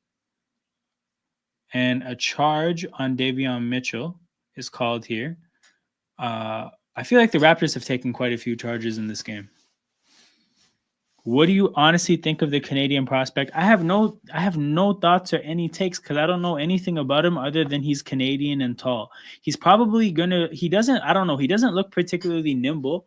If he's just like a big oaf of a person, that's probably not going to translate because Sim Buller, another Canadian, I think he was 7'5" and like 350 pounds. He was also just like a big human and didn't end up being he didn't really last in the NBA. So if Olivier Ryu is just a big human, he probably won't last. But also, he's at the IMG Academy in Florida, right? So he's probably going to be a good basketball player then, if he's at that academy. But yeah, I don't know, bro. I have not ever seen him play basketball. I don't know anything about him to even have an opinion, truthfully.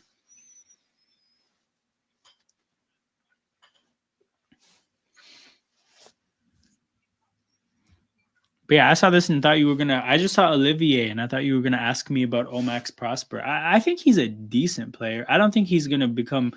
I mean, probably he's like bench player type potential. But again, like Toronto needs as much talent as they can get, so I would take it. And it looks like that would be a trade that involves Olynyk or Boucher, so that's really not bad return for those players.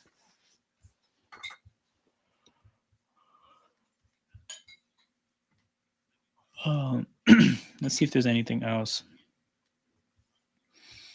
End up re-signing championship. Oh, if we re-sign Bruce Brown, yeah, that would be whack. Could be the hottest name, but the Raptors won't benefit. This is a weird article. What does this mean? Roughly dozen teams in line to offer Brown the full MLE during the summer, but his oh, okay. Oh, you didn't spell. I see. But Brown's current $23 million salary. So yeah, I mean that's kind of matches what Marcus was saying about Brown's salary, kind of impacting our ability to get value for a player that probably a lot of teams want, but just at the price point, it's probably not workable. Position to be winners. Okay, what's the substance to this article? Detroit and Toronto. Okay, what does this have to do? Well, in the weak Eastern Conference landscape, the Pistons could easily make some noise in the middle of the pack. Blah, blah, blah, blah. On the flip side, the Raptors were not probably ecstatic about the rumored developments over Motor City. They're well positioned to. Oh, they're saying the Raptors could be involved as trade facilitators. Oh, is Darko challenging this? Oh, and it got overturned. Awesome. So Davion Mitchell shoots free throws. I have to find this website. There used to be a website where fans would throw their own generated trade ideas and other fans would critique them. I'd love to find that website and just go through them, all the Raptors related trades. Do you think there's some grounds in the Giannis to Warriors trade? No. Actually, let me revisit that in a second. At the next commercial break, I'm going to do the research that I have to do to give you an answer. Floater from Garrison Matthews, and he's fouled. That's not Garrison Matthews. That's Vit Krejci. And Krejci goes to the free throw line. Okay, I can do it now. It's mainly a contract thing. Giannis Antetokounmpo Spotrac. It's mainly a contract thing. So from a contract standpoint,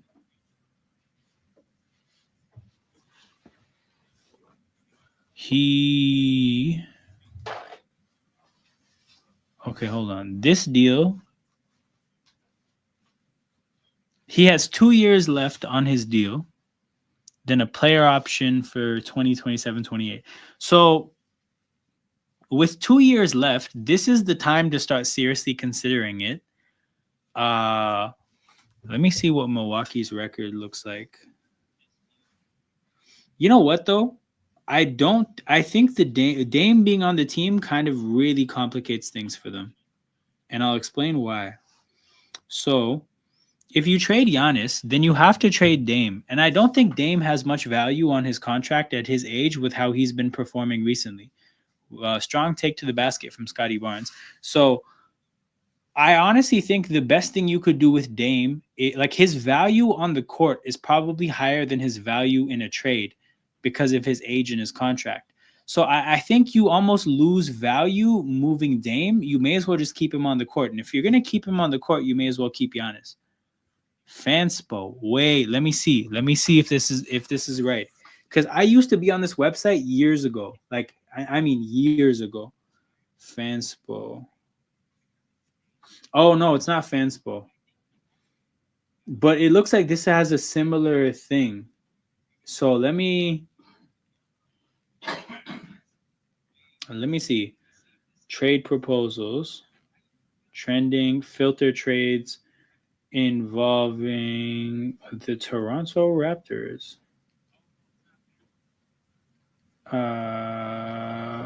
Did it work?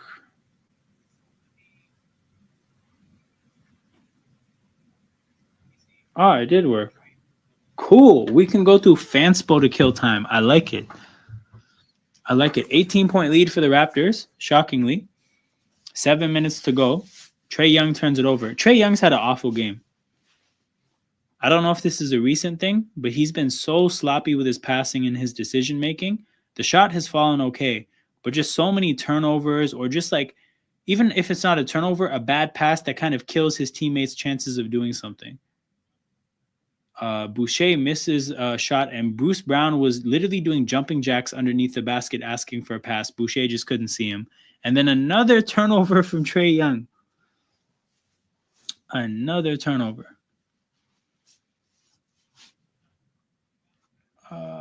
Yeah, he traveled. Again, but like basically traveling at this point, it's a product of bad decision making because you're moving without having an idea of what you want to do. So then you just take an extra step by accident. Like he's looking at the corner, the pass isn't really open. That's where he wants to pass it, but it's not available. You've already taken a step, so you are gonna have a hard time stopping because then the defense is just gonna like smother you. Yeah, Trae Young is having a stinker of a game. Trae Young tries to get around Pirtle, can't, passes it off after getting double teamed. Vit Krejci does get a wide open three out of it though, so no, like pretty sloppy recovery from the Raptors defense. Whoever the player was that flew by Krejci, you don't have to close out that aggressively. That's not Klay Thompson. It's Vit Krejci.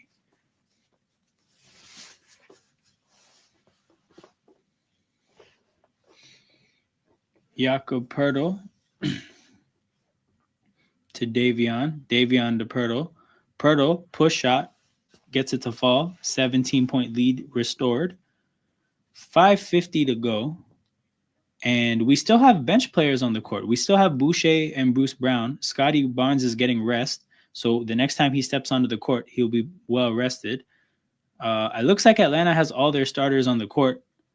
So, I mean, yeah, Scotty Barnes isn't playing, and there's another starter that is getting rest right now as well. Oh my God. LeBron is back. Absolute menace. The chat menace. He says Eagles are going to the Super Bowl just to lose to Kermit Mahomes. LeBron, I will let you know that the more negative my chat is about the Eagles, the more they win. So this is such a strong pattern that there's people in the chat now that are actually supporting the Eagles on purpose to try to jinx them. So I just want to advise you that the more negative you are about the Eagles, I think you might be the reason they end up winning. But yeah, that has happened. RJ Barrett carrying the team. The gimmick will never die. The gimmick will never die. Scotty Barnes about to check into the game. Barnes checks in for Bruce Brown.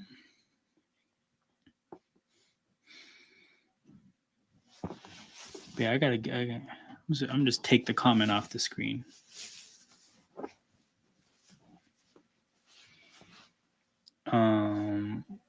RJ Barrett should have been an all-star. I hear it, bro. I have a question, LeBron. How much did you vote for RJ Barrett for the all-star voting? I know you voted a lot, but I want to know if you know RJ Barrett gets an and one to give the Raptors a 21-point lead and a chance to make it 22. And he's pretty excited about what he just did. Finally, the Raptors enter the bonus before the Hawks. It's taken 8 quarters. But finally, the Raptors get to drawing 5 fouls before the other team, meaning every foul now that Atlanta commits will result in free throws, regardless of whether it's a shooting foul or not. And I promise you RJ is going to miss because whenever he gets really excited, oh, wow, he made the free throw. Because whenever he gets really excited, he usually misses the free throw. But yeah, 22-point lead for Atlanta. For Toronto. Raptors do a bad job of getting back on defense. There's an open dunk for Capella. Is literally better than Anthony Edwards and Giannis combined. Bro, on that play, he played like it. On that specific play, for one moment, he played like it. And Boucher, it's his turn to get an and one. Gets fouled and gets the bucket to fall, restoring the 22-point lead.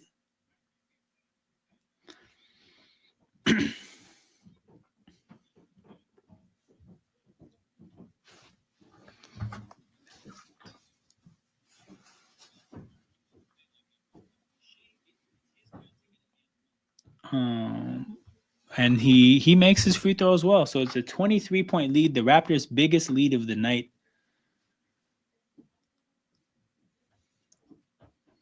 Atlanta, Trae Young, nice pass to Dyson Daniels as a roller who misses a layup. Falls down, though, and as he's getting up, the pass from Scotty Barnes goes right into his path. That's actually one of the most unique steals I've ever seen. but it results in an Atlanta basket. 21-point game, 4.5 minutes to go. Shed and Boucher are still playing, so we are playing still with 2 bench players down the closing stretch. I wonder if Davion Mitchell is going to check in or if Grady is going to check in. I don't think Grady is going to check in because he hasn't had a good game, but Davion Mitchell might. Raptors have 45 bench points. We're outscoring the Atlanta Hawks bench by 31, and people, that's the difference. When you see a 21-point game, the bench outscoring theirs by 31, that's where the game was won today. RJ is the reason the Raptors went out tank. He will help them get back to the finals and beat the Celtics. Are the Heat fans still here? They all still here. We know the game. We know it's over when we throw in Temple. Yeah, Temple is the human victory cigar, which is the nickname Bruno used to have, which is one of my favorite NBA nicknames. And we get another and one. This time it's Jakob Poeltl's turn. The Raptors are just taking turns getting and ones.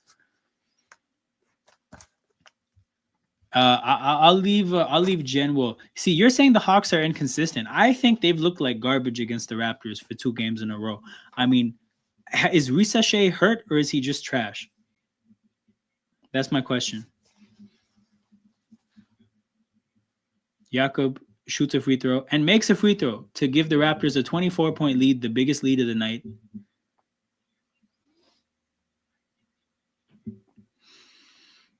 And Trae Young passes it to the corner. Bogey misses a 3 and cue up the bench because this one is over. Scotty Barnes to the basket. Good shot at the basket. Misses. Offensive rebound after offensive rebound. Bruce Brown shoots a 3. Misses. Barnes gets another offensive rebound. Barrett misses. Poeltl gets another offensive rebound. This is actually a very effective way to kill time. It's not an effective way to score points. But the Raptors are going to have like a 35-second possession, and Bruce Brown gets fouled. If you can keep getting your rebounds, it's okay. It's you can afford to miss shots. We smoke in that Hawks pack tonight, 100%. Hawks pack got us at a different altitude today. I think the Hawks are healthy and they still choke easy games. So Risa is healthy. Because I saw Demond, the guy who runs We Talk Hawks TV, he was running a stream, and I didn't click the stream. But the title for the stream was, should we send Zach to the G League? And I was like, no way. You guys drafted a kid from France with the number 1 overall pick, and you're not even sure whether he should play in the NBA. This draft class was so bad. I 100% am happy that the Raptors let the pick go to San Antonio last year. Because I legit think that the best player in the draft may have been taken in the middle of the first round. You can join us next stream, LeBron. Oh, yeah, LeBron will definitely be there. LeBron will definitely be there. Got the whole team stat padding. No, it's true, man. Offensive rebound after offensive rebound. You get a rebound, you get a rebound, you get a rebound. 2:45 to go. Oh, Shed, alley-oop to Scotty Barnes, and it is now a 28-point game with 2:40 to go, and that's the cue for the bench players to get in. Scoop played in the G League as an NBA player, so it's still not all bad. But it's different when you have the number, like, I maintain that it's different when you have your pick of every single rookie, and you take a guy that's not ready to play in the NBA, but it's not just because he's this young, raw player that has all these traits, and you just know that they don't have enough basketball experience. No, we don't know that Risa is actually good at, like, we don't know for sure whether he's good at basketball or not.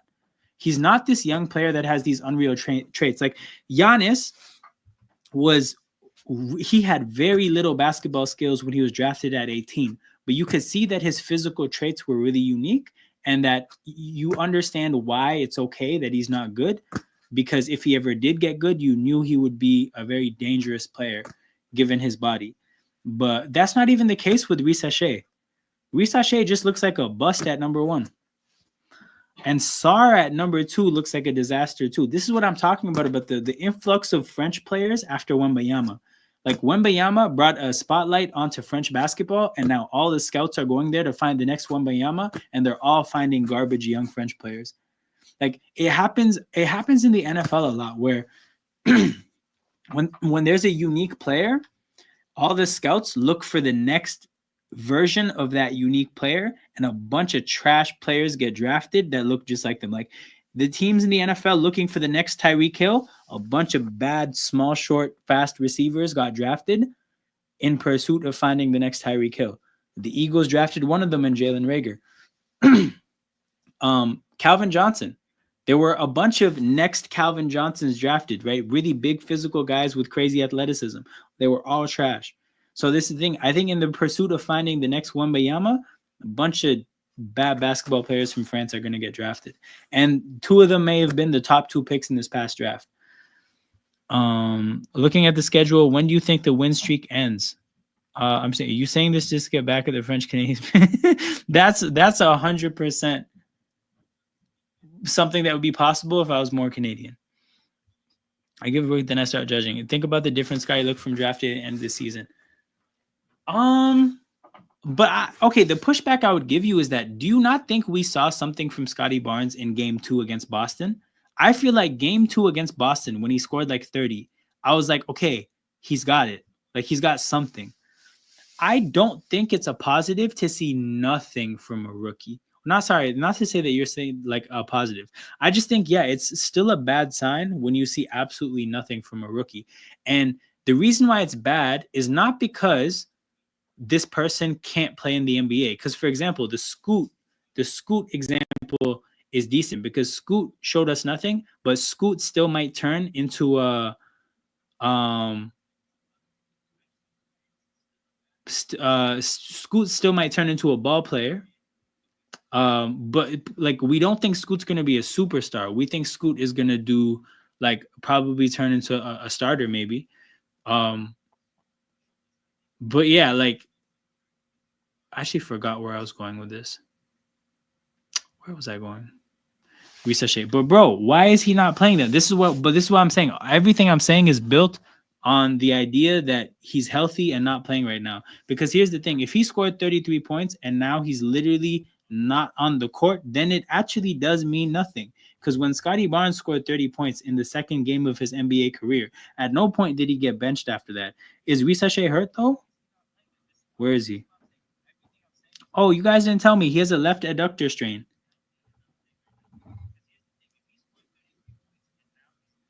I asked you guys if he was playing, if he wasn't playing because he like they're just not playing him, or if he's hurt. If he has a left adductor strain, that's different. But yeah, I mean, I think Atlanta are gonna fumble his development. Fair enough. Like I said though, when I saw the stream asking whether he should go to the G League or not, I'm like, man, that's tough. That's tough. But yeah, if your number 1 overall pick is a healthy scratch, that is 100% a problem. Like, the 33 points would absolutely mean nothing if he was a healthy scratch. But if he's hurt and he's not playing, it's a different story. Like, it's a completely different situation then.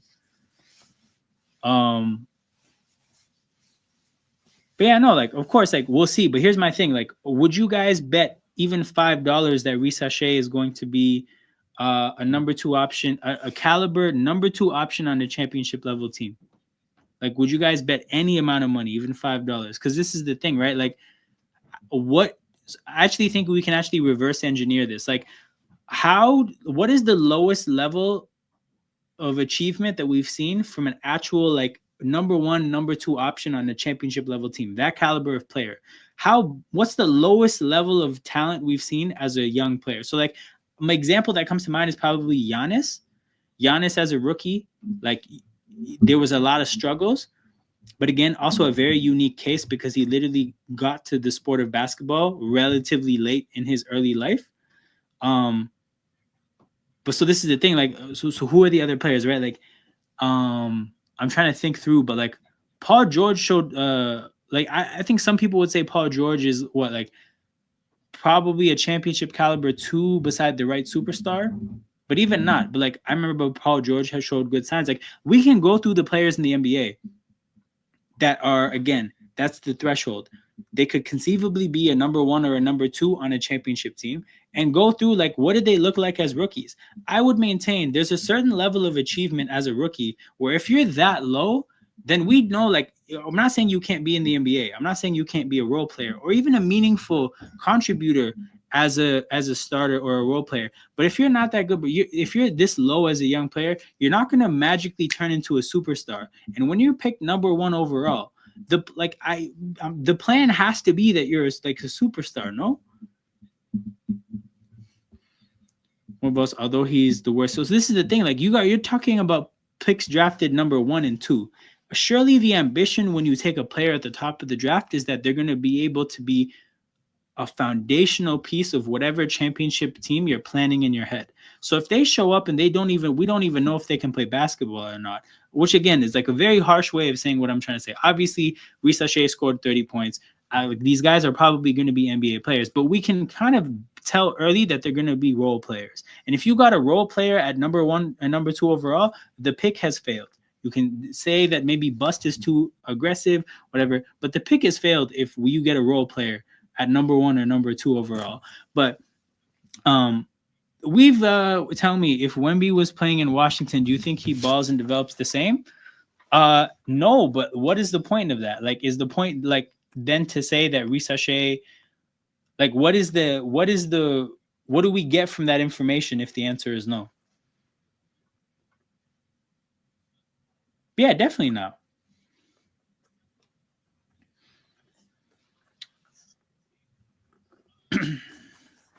But like, does this mean anything for Risache or Sar?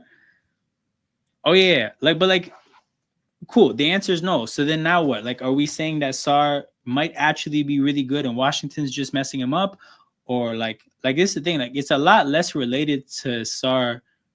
This point is a lot less related to Sar than you might think. But anyways, we can continue this later. Appreciate everybody who tuned in. I'm going to end the stream here. I'm going to be back tomorrow on In Motion Football for live streams during both the championship games. Hope to see you guys there. You guys take care until then. I'm out.